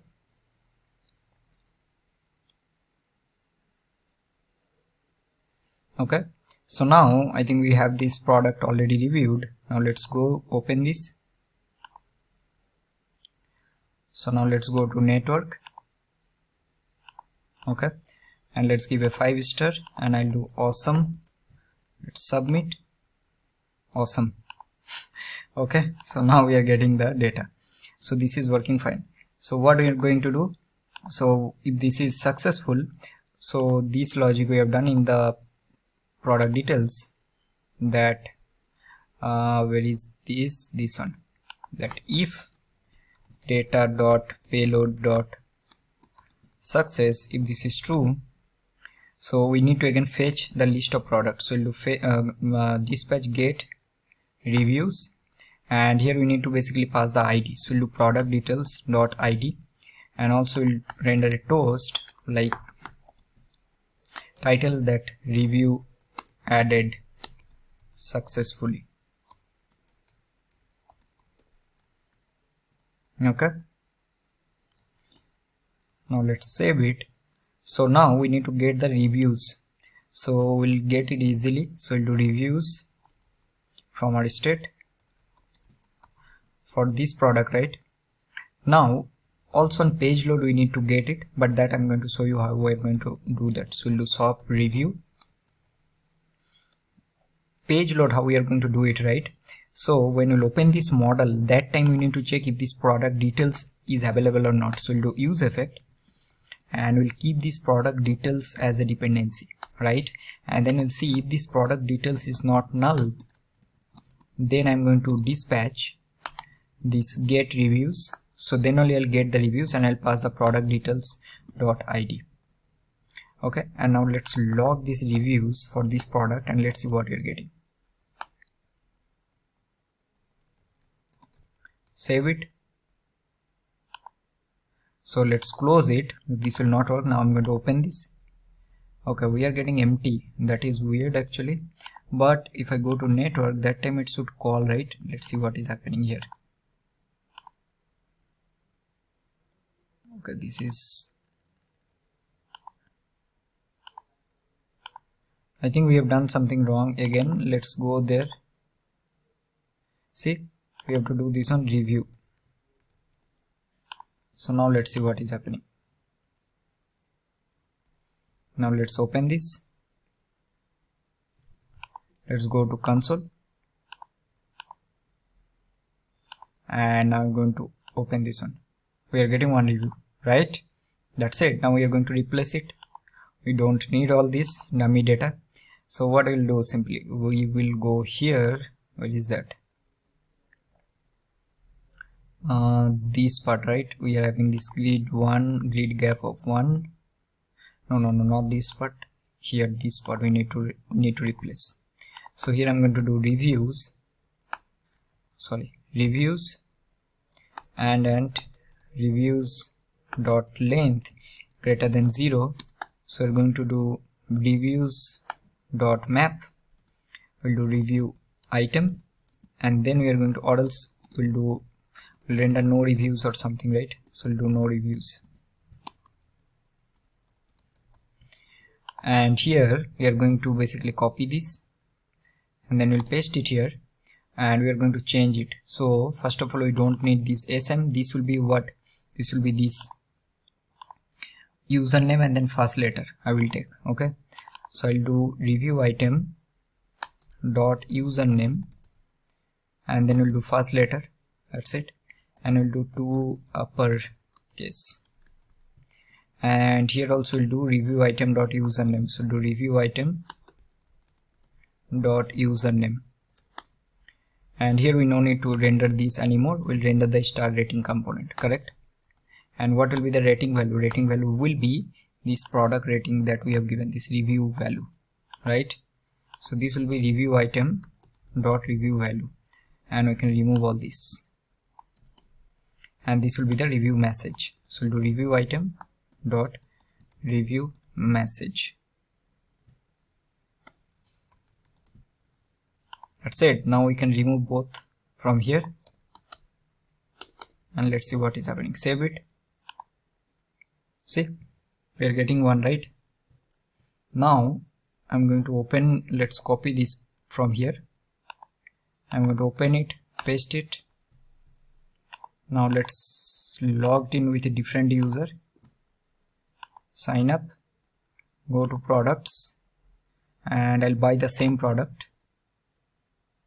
Okay, I think we already have, there are some is there. Okay, let me do one thing. I'll go to register, I'll give one more, Sangam 4. Now let's give John 1.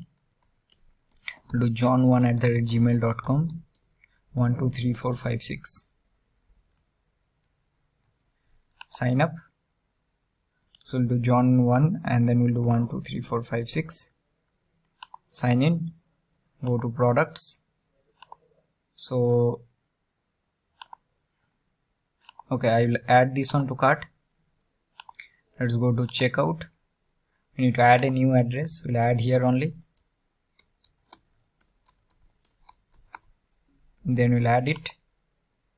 Then we'll select and click on continue with PayPal. So let's give our dummy information here. So I'm going to copy this, and then we'll copy this one and log in.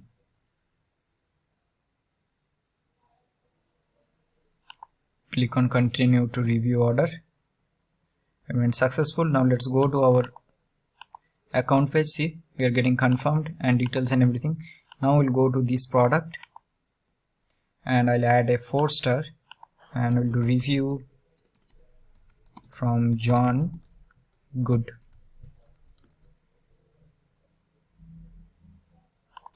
Okay, let's submit this. See, we are getting this. Also we need to reset this once. We'll separate that. I'm going to do. So now we are getting 3, and then what we'll do, simply we'll go here, and then I'm going to close and open this product once again. See, we are getting from John 1, right? So now we need to do that. So once we'll save this, right? So let's go there. So once we'll save this, we need to reset this. So to set rating will be 0, and set review message will be empty, because we need to reset those two things. Alright, remember we need to do one more thing. So whatever reviews that we'll be receiving, we need to calculate the average, correct? And that I don't want to write any more logic. So we already have some logic in our review this controller. Let me pause it. Alright, so in our product review, right, you remember we have written this logic to calculate the average. I'm going to use the same. So what I'll do, right, I'll copy this part from here, go to product details, and then I'm going to basically calculate it, average review. These total reviews will be these reviews that we are having dot length, and here we are going to do if this length is greater than 0, then only I'm going to do it.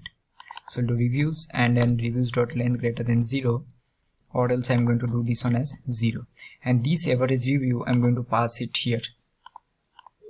Okay, so now what we'll do, simply we have this component, so here I'm going to call the star rating component, and we'll pass the rating, which will be our average review, and we can remove this from here, save it. See, also this value also you can change, like value will be this average review that we are having. Okay, let's make this one to fixed of 2. That's it. Awesome job. Now let's open one. If you don't have, I think this will have 5.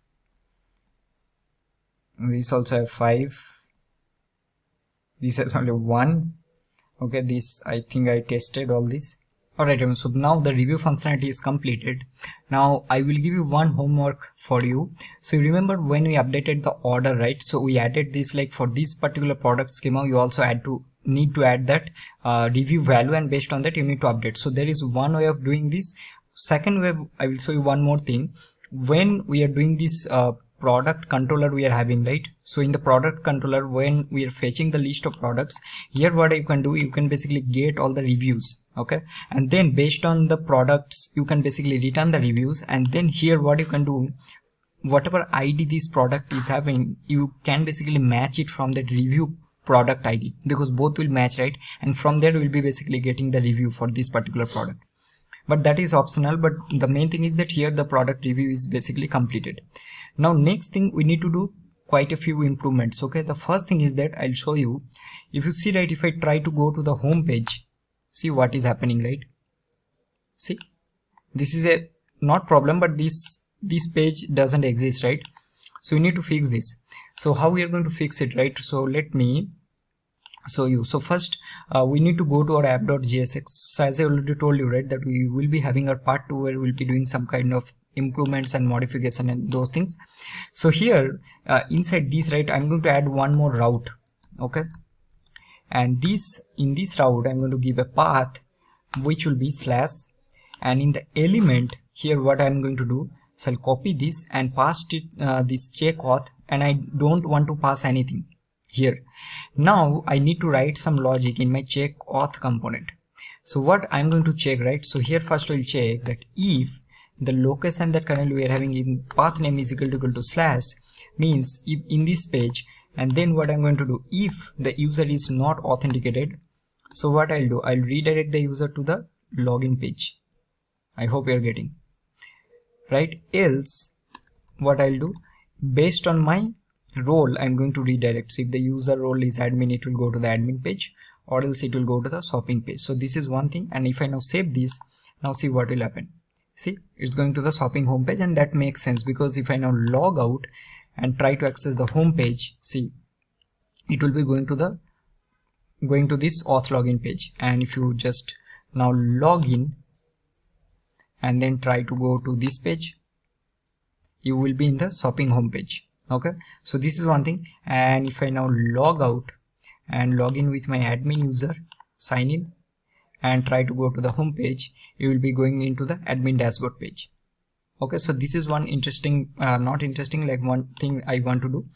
The second thing is that I want to do one more thing, and that is, let's go to our so here I want to show some kind of item, like how many cart items that we are having. So that is another thing we need to do. So to do this one, we will basically go to our components header, and then we are having the cart icon here, right? So let me minimize this one a little bit. So here we are having the cart icon, and here we are having this user cart. So what we can do, right here, the first thing, I will give a class name for this button, and I'll give this one as a relative. And here I'm going to, let's add anywhere, like I'll add a span, and I'll give this one as, so we're having cart items dot length. Okay, save it. So let's see what we are getting. Not sure if we are getting anything here or not, or I've added in the wrong place. I've added in the seat component. I got it. So I need to also add it. 1 minute, but it should come right here. Let me check.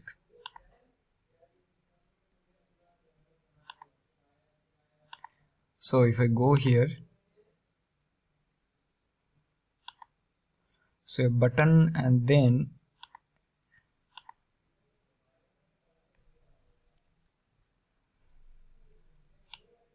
okay, what is the problem here? Correct, these items cannot be found, so that is the reason I've given this, but it's not coming anywhere. Okay, let me just add one item here. Let's see what is happening. Okay, now we are getting, because we don't have anything, right? Okay, I got it.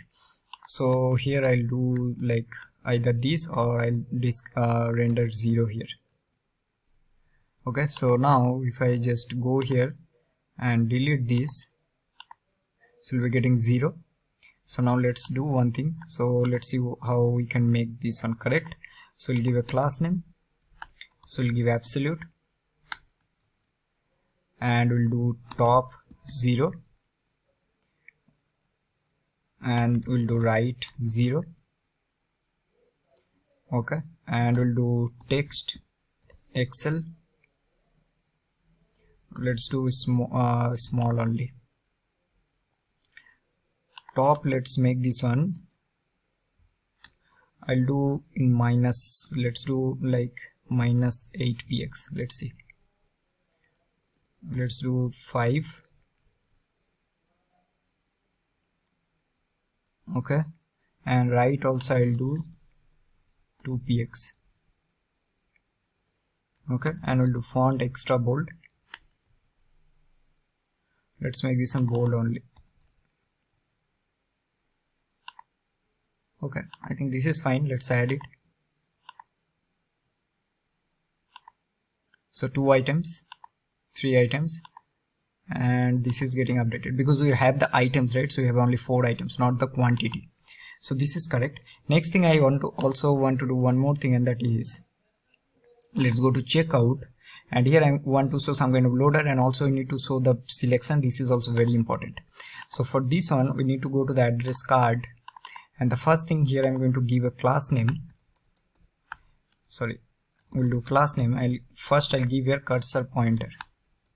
So that is the first thing we need to give here, and also here we are going to do something like this. So we'll do here we'll do selected ID. So this we are going to pass from our parent component, and we will do here that if, so, or not here, let's do it in the card content. So here I'm going to do if this selected ID that we are having is equal to address info dot ID. So I'm going to show some kind of what we'll do, right? We'll do a border. Let's do a border black. What else will do? Empty. Let's see how this is happening. What is happening here? So if I just now go to the checkout page, let's go to our checkout page because we need to pass it from there, checkout page, and then from here we are going to pass that. So we're passing this address, right? So we'll pass the selected. So let's go to the first, go to address. So this will also receive this selected ID. Okay, and this I'm going to pass in my address card. So we'll do selected ID will be selected ID, and here now I'm going to pass the selected ID, which will be current selected address. Save it. Okay, we are not getting anything, but let's see what is happening here.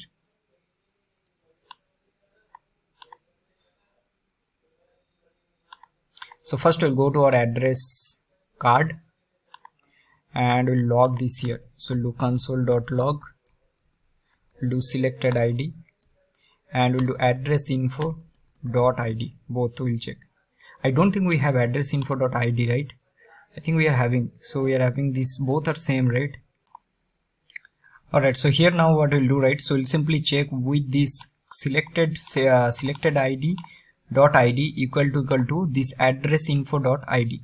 Okay, so this thing we are going to do, and I think let's see here how it's looking if I give border red 700 here. Save it. Okay, we are getting like this. So we'll simply do this.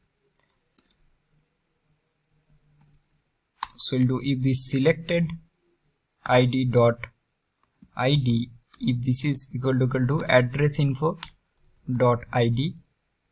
So if this is the case, we'll do border red, let's do 900, or else I'll do border black. Okay, let's do once. So I'll select this one, so you can see we are getting this one. And also what I can do, we'll give this one as border, let's do 4px, or let's do 12px. We'll change this one. It's looking very weird. Let's do only 4px. Okay, I think this is not bad.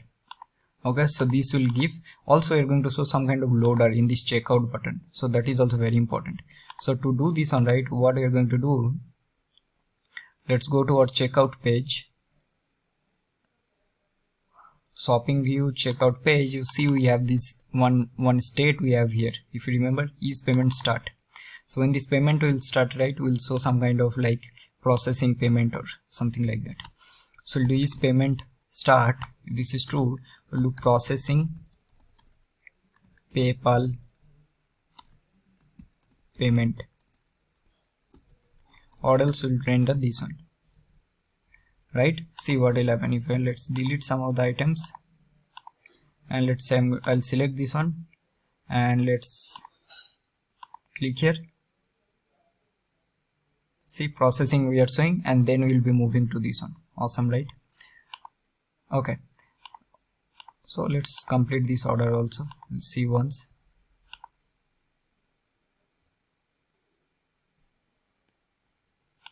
Let's click here.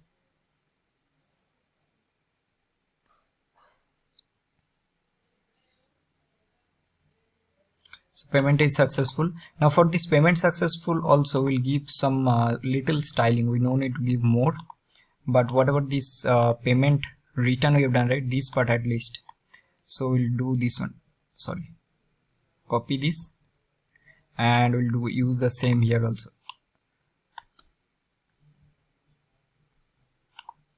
And then what we're going to do, right, here we'll render some kind of class name, and we'll do text for Excel. Let's import all this.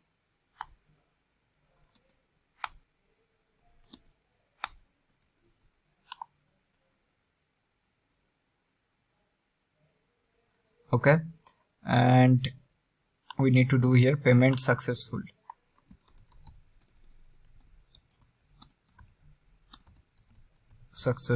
Right? And then after this we will render a button, and we'll do view orders. Okay, and then we will take on click. So we'll do use navigate, and we'll do on click, and let's do a navigate to /shop/account. Also we will give a class name, so we'll do margin top of 5. Okay, for this one we'll give a class name p of, let's give 10, right? And for this one, for this class header, we'll give a p of 0, right? So it's going to this page. Awesome. So I think we have almost completed everything. One more thing we want to do that is also very interesting. Search page and everything is also working, right? So let's check once. Yes, so everything is working fine.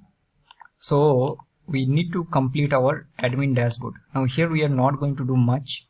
So I thought it will be interesting, right, if we will implement this header image we'll manage from our admin page. So let's try to implement this one in the next part.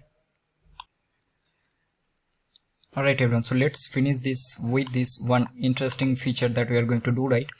So in this dashboard, say you can do a lot of things, like you can render the latest products or latest orders, and based on that you can manage. But here what I'm going to do, we will be having this thing. So on click of this you are getting this upload image, right? So in the dashboard we'll be able to upload some images, and those images will be rendering in this home page, so that we can basically manage what to show here. So for this one, right, let's close everything else, and I'm going to go to the admin view. Let's go to dashboard, and now also we need to open the, okay, 1 minute, let's go first, we'll go to the dashboard page. I'll close everything else, and also we're going to open our products page, because some of the things we're going to reuse. Okay, now let's go here in our model, and we are going to create one more model, which will be, I'll give this one, sorry. So here I'm going to give this one as, for example, model, and then we'll give features. Okay, so we'll do feature.js. so now let's quickly import it. So do mongoose equal to require mongoose, and this will be very simple for now, at least. We'll do feature schema, which will be new mongoose dot schema, and here we no need to pass anything, we'll be only having our image, which will be a string, and here we're going to pass a timestamp, will be true. Now we'll do module dot export, so we'll do mongoose dot model, and we'll do here feature, and we'll pass the feature schema. Okay, save it. Now let's go to our admin controller, and I'll do feature controller.js. Okay, so first we'll need our feature model, so we'll do feature will be require, so we'll go to our model, and then we are going to go to our feature. Now let's create, so const add feature image, so this will be async request response. We'll do try catch, so we'll do log this error, and after this we are going to simply do res. Okay, let's copy this instead of writing, I think this will become very boring. We'll copy this, paste it here, and the same thing I'm going to do it for get feature images. So look, get feature images. Okay, so here what we'll do, simply get our image, so look const get image, and this I'll get from request.body, and simply we just need to save it. Okay, so we'll do const, and let's go here, let's go to our products controller. So you can see that we are doing this newly created product, so we'll do const, what we'll give, like we'll give feature, we'll do feature images, so we'll do new feature, right, and here I'm going to pass this image, and then we are going to simply do await. See how slow this is. We'll do feature images dot save, and then at the end we're going to do res dot status of 201 dot json, so we'll do success will be true, and data will be these feature images. Okay, so for this one, this will be more than enough, and for get, this will be also very simple. We no need to give any condition or anything, so we'll just get it. So we'll do get images, we'll do images, and this will be await, so we'll do feature, because we have given this name, right, so we have feature dot find, and then we'll simply return it. We'll copy this, and we'll do this one as 200. This will be true, sorry, this will be true, and here we are going to pass the data, which will be our images. That's it. And here we'll do module dot exports. So we'll do add feature image, and we'll do get feature images, and I think that's it. Now here in this case, right, see, this add feature image we are going to use in the admin view, the get feature image we are going to use in the client view. So for this one we are going to add some common route. Okay, so this is just to give you idea that you'll be able to create some of the common route also that will be used from in both the places. So here I'm going to create, let's give this one name as common, and I'm going to give this one as feature routes.js, and let's copy it from some place and we'll paste it here. So here we will do, I think this part we have added in the admin view. I think we have done some mistake. Let's do one thing, let's create this controller also in the common. So we'll do common, and then I'm going to move these feature controllers into this common folder. Okay, so that we'll basically import it from there. So here what I'll do, so I'll do slash and I'll do common and I'll do then feature controller, and here we'll be having our add feature image and get feature images. So for this one we'll do add simple, and for get it will be get. This will be pretty simple. That's it. So now let's save it, and now we'll go to our server.js and let's import it here. So I'm going to import it.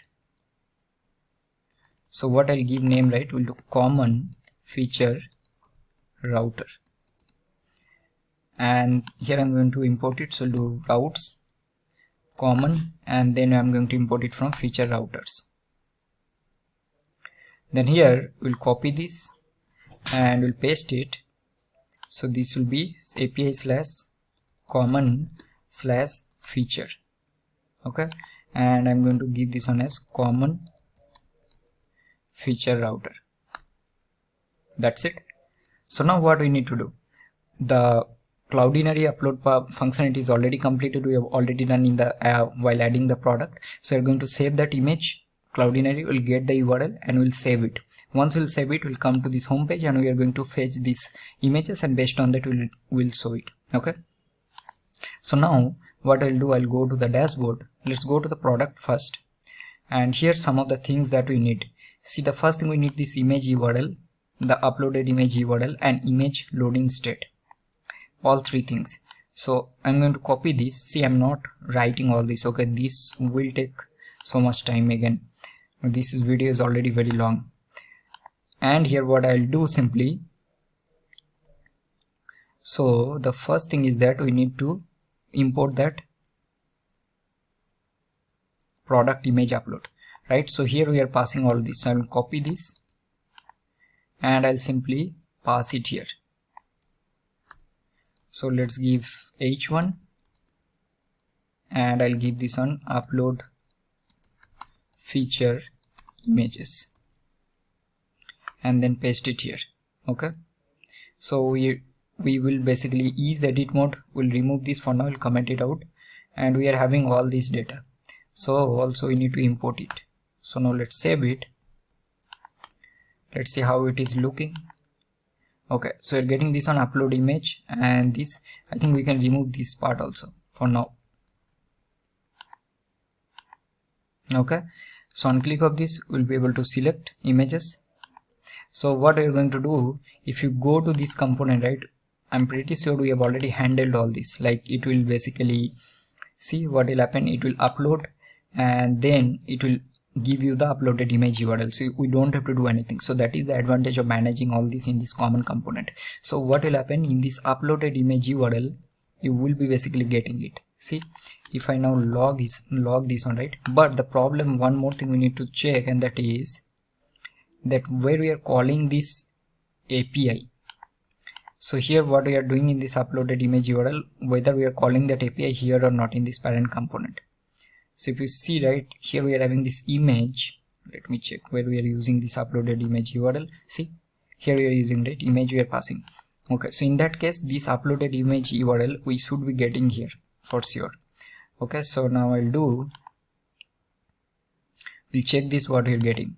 Go to console, paste it here, and now I'll open this and let's basically save this one. So we'll do open. We should get this. I think this size will be little more. See, we already got the URL. Awesome, right? So now once we'll get this URL, so we can basically once we'll get this URL, we are going to call that API. Okay, so what we'll simply do, or let's do one more thing. We can do one more thing. We can keep one more button here, that upload. I think that will be much better. So we'll do button and we'll do upload, and then let's save it. Let's see how this is looking. Okay, and I think this is in between because we've given this styling, I think there. See, we have MX Auto, that is the reason it's coming like this. Okay, this also we are going to handle. So in our image upload component, I think we have this class name here, right? So what we are going to do, simply we will rewrite this class name, right? So what we're going to do, basically we'll do some prop will pass here. So let's do something like this, that is full is custom styling, something like that. If this is true, so in that case we'll do width as full. Okay, or else I think width full is already there, we don't have to do anything. And if this is custom styling, then we are going to keep it empty, or else we'll keep it like this, MX Auto and everything. So if I now get this custom styling, and I'll keep this one as false by default, save it, and from our dashboard I'm going to pass this one as true. See, now we're getting full width, and also we'll give some class name here. We'll do margin top of 5 and width as full. Okay, so now on click of upload, we are going to upload that image. So we'll do on click, so we'll do handle upload feature image. That's it. And now what we'll do, simply we'll do function handle upload feature image, and what we'll do, simply we'll take our dispatch. So const dispatch, and we'll do use dispatch, and here what we're going to do, we'll do dispatch, and what is the name that we have given. We also need to create our slices, right? That we haven't done. Okay, so let's quickly create the slices also. So in the store I'm going to create one common, and let's give this one name as sorry, where we have created, okay, common, and then inside this I'm going to create, let's give this one name as common slice, and we'll create index.js. So now I'm going to use some other already created. Okay, not going to write everything from scratch. So let's copy all this and paste it here. Now we'll change something, like first we have the is loading, and we have the feature image list. Okay, so we'll do this on get feature images. So this will be, we'll keep it like this, and this will be axios.get. so this will be API / common / feature, and then we'll do / get, and this will give you the updated data. Alright, so and after this we'll create one more, which will be to add, right? So we'll do add feature image. So we'll give the same name, so this will be post, and here we'll get the image, right? And what we're going to do, simply, so this will be, I think, feature / add, and we're going to pass the image. Okay, so let's save it. So now this will be our common slice, and name also will be common slice. We don't need this part here. So extra reducer will do get feature images dot pending, get feature images dot fulfilled. Here this will be our feature image list, and this will be get feature images dot rejected, so feature images will be empty. And here we are going to do this on as common slice. Okay, so now let's go to our store and let's import it. So we'll do common feature slice. So this will be from common slice index. I think we can do only common slice. So we'll do common feature, right? We'll do common feature, which will be common feature slice. So now, okay, let's log in first once again. So what are you going to do, right? So first let's go to our dashboard component, and now we are going to basically call that, what is the name, add feature image. Okay, so we'll do add feature image, and we are going to pass the uploaded image URL definitely, and we'll do dot, then we'll do data, and I'm going to log the data, and we'll see what is happening, whether we are getting any error or anything. Let's save it and let's upload. Let's upload which image we can do. We can do this one. Let's do this one. Open. So this is uploaded. Now we'll click on upload. We're getting 500. All right, some error occurred, but what is the error?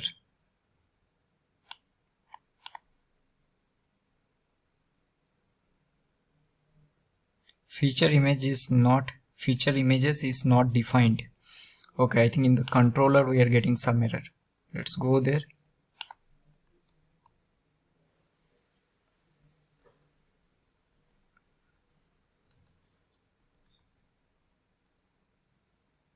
Okay, we're given features images, that is the reason. Okay, we'll do feature images. Now let's save it. Now let's try one more time. Okay, let's refresh this. Now let's upload this one. Now let's click on upload. So we're getting 200 and we're getting the data, but here we are not getting the data back.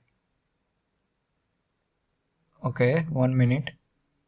No, I think okay, this is fine, this is okay. We need to check what we're getting in this this images list. So we have this images list, right? Feature images list. So this, copy this, and here I'm going to get it. So let's do this on const feature images list. This will be equal to use selector, and state will do state dot common feature, right? We have given, that is the name that we have given, common feature. So we'll do this on common feature, and then on page load we are going to call this. So we'll do use effect,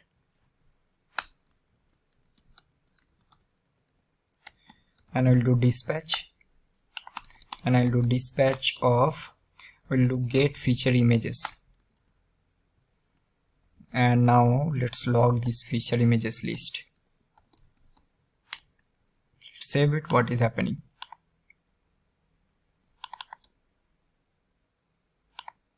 Let's give some comment here.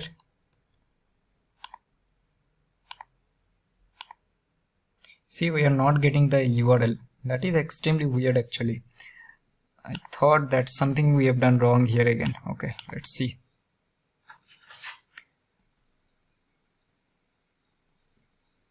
I don't think we are getting this image here, right? Let's see what we're getting in this image. Okay,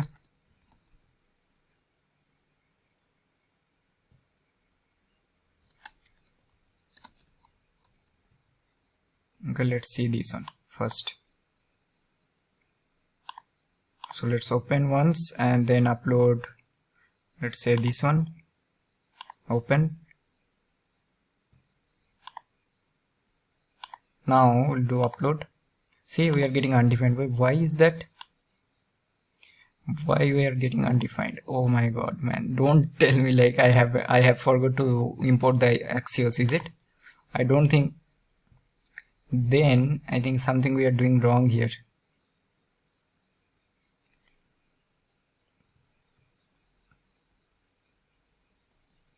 Okay, this will be in the object. I think this is the problem, is it? Let's see. I'm not able to get it. My mind is now not working, okay, after doing this many things. Now let's open this one. Let's see. Open. And now I'm going to do upload. Go to console.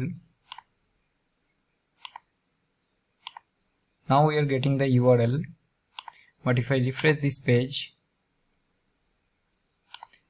okay, for third one we are getting URL now. Okay, something was wrong in there, because this part I always get like I'll do some mistake, like because we need to pass as an object, right? So we need to be, this is a single property, so we need to wrap inside curly brackets. So now we are getting this image. So this image we are going to basically call from our like homepage, and we are going to render it. Okay, so let's do that in the next part. See what I've done, right? I just deleted those two, that incorrect data we added. So now let's try to add one more, and we'll see how. So for now we'll be getting only one. If I refresh, right, we're getting only one. Now let's add some more. So I'll add this one, and let's try to upload. I think this is successful, and now we'll be getting the data, right? And if I, let's go here. Also one more thing we need to do after this is successful, right? Once the adding is successful, that time also we'll fetch it just like we have done. So we'll do if data dot payload dot success, if this is true, so we are going to fetch this. Okay, so now here we don't actually, not that much important to render the image, but let's do it. I just want to show, because in the admin view it's not important, but you can do one thing, like you can also implement the delete functionality, like you'll be able to delete the image. I'm not doing that because we have done multiple times. Just create a delete controller and try to delete that image. That's it. So here what I'm going to do, right, I will just map this feature image list. So we'll do feature image list, feature image list, and dot length if this is greater than 0. So we'll map this. So we'll do feature image item, and here let's do one thing, let's render a div, or else we'll do null. And here we no need to do anything for now. We'll just render the image, and I'll just render the source, which will be my feature image item dot, I think we are having image. Save it. I think we are getting something, right? We are having image. Let's refresh this. I think we need to give some styling here. So let's copy from this product tile that we have created. In the products, right, we have some styling, admin product tile, and here what I'll do, I'll simply copy this part, whatever we've done, and let's go to our dashboard, and we'll paste it here. The only difference is I'll change the source here to this source. Okay, and let's remove this from here. Okay, but the URL, image URL is not coming. Okay, so this will be feature image item. See, we are getting the image, right? Okay, that is fine, but let's give a class name. So we'll do flex of column, gap of 4, and we'll margin top of 5. So I just want to check whether this is working or not. Now we don't have to do anything here. We will go to our home page, right? So let's go to our shop, and then home, and here I'm going to dispatch that. So because we need to render it in the home page, correct? That is the main idea. So we'll go to our home, and let's take this state here in our home.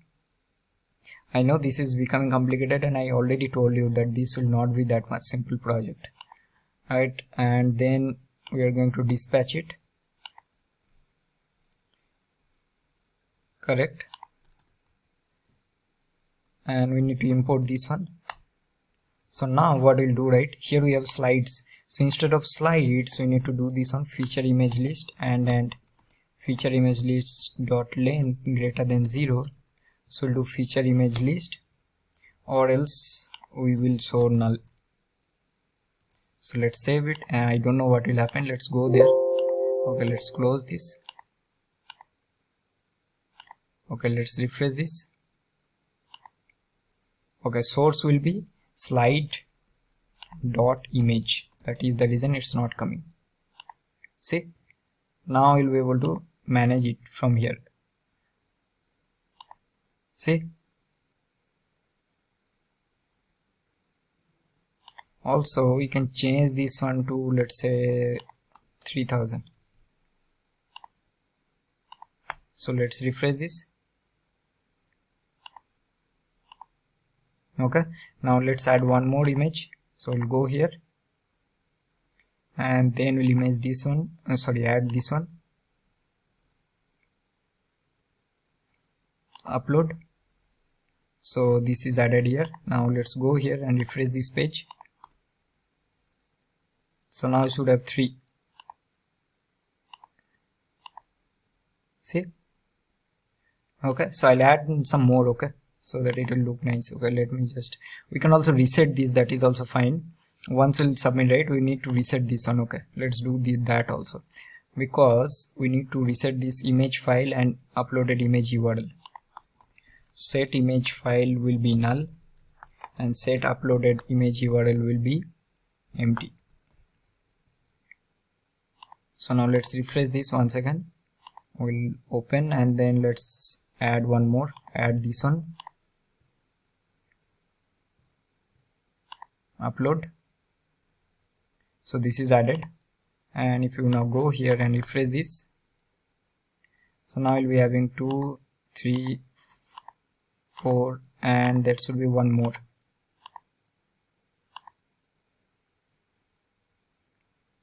Okay, let's decrease the timing here. We'll make this on 10 seconds. Oh, sorry. So let's change. But we are not getting that updated one, is it?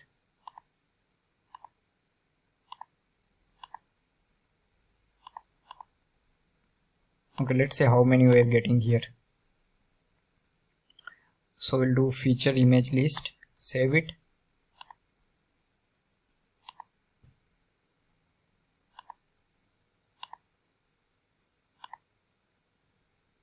So we are getting array of 4 here, but here how many we are having?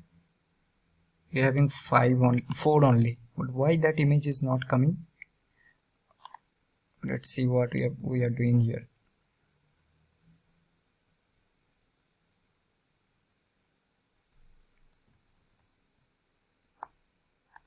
Oh, I got it. This is the problem. This we not required, right? Why we need these slides?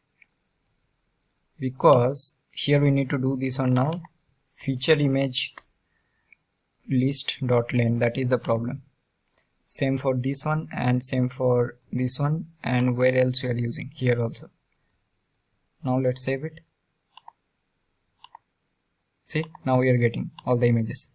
So that was a big mistake actually. And this is looking good, right? Okay, and I think with this we have actually completed all the things, right? And see how this is looking. So now I think that's all for this particular video. Now what do you think? Comment down and let me know. I'll also create a separate video actually for this, and also let me just change this one to 2-3 seconds.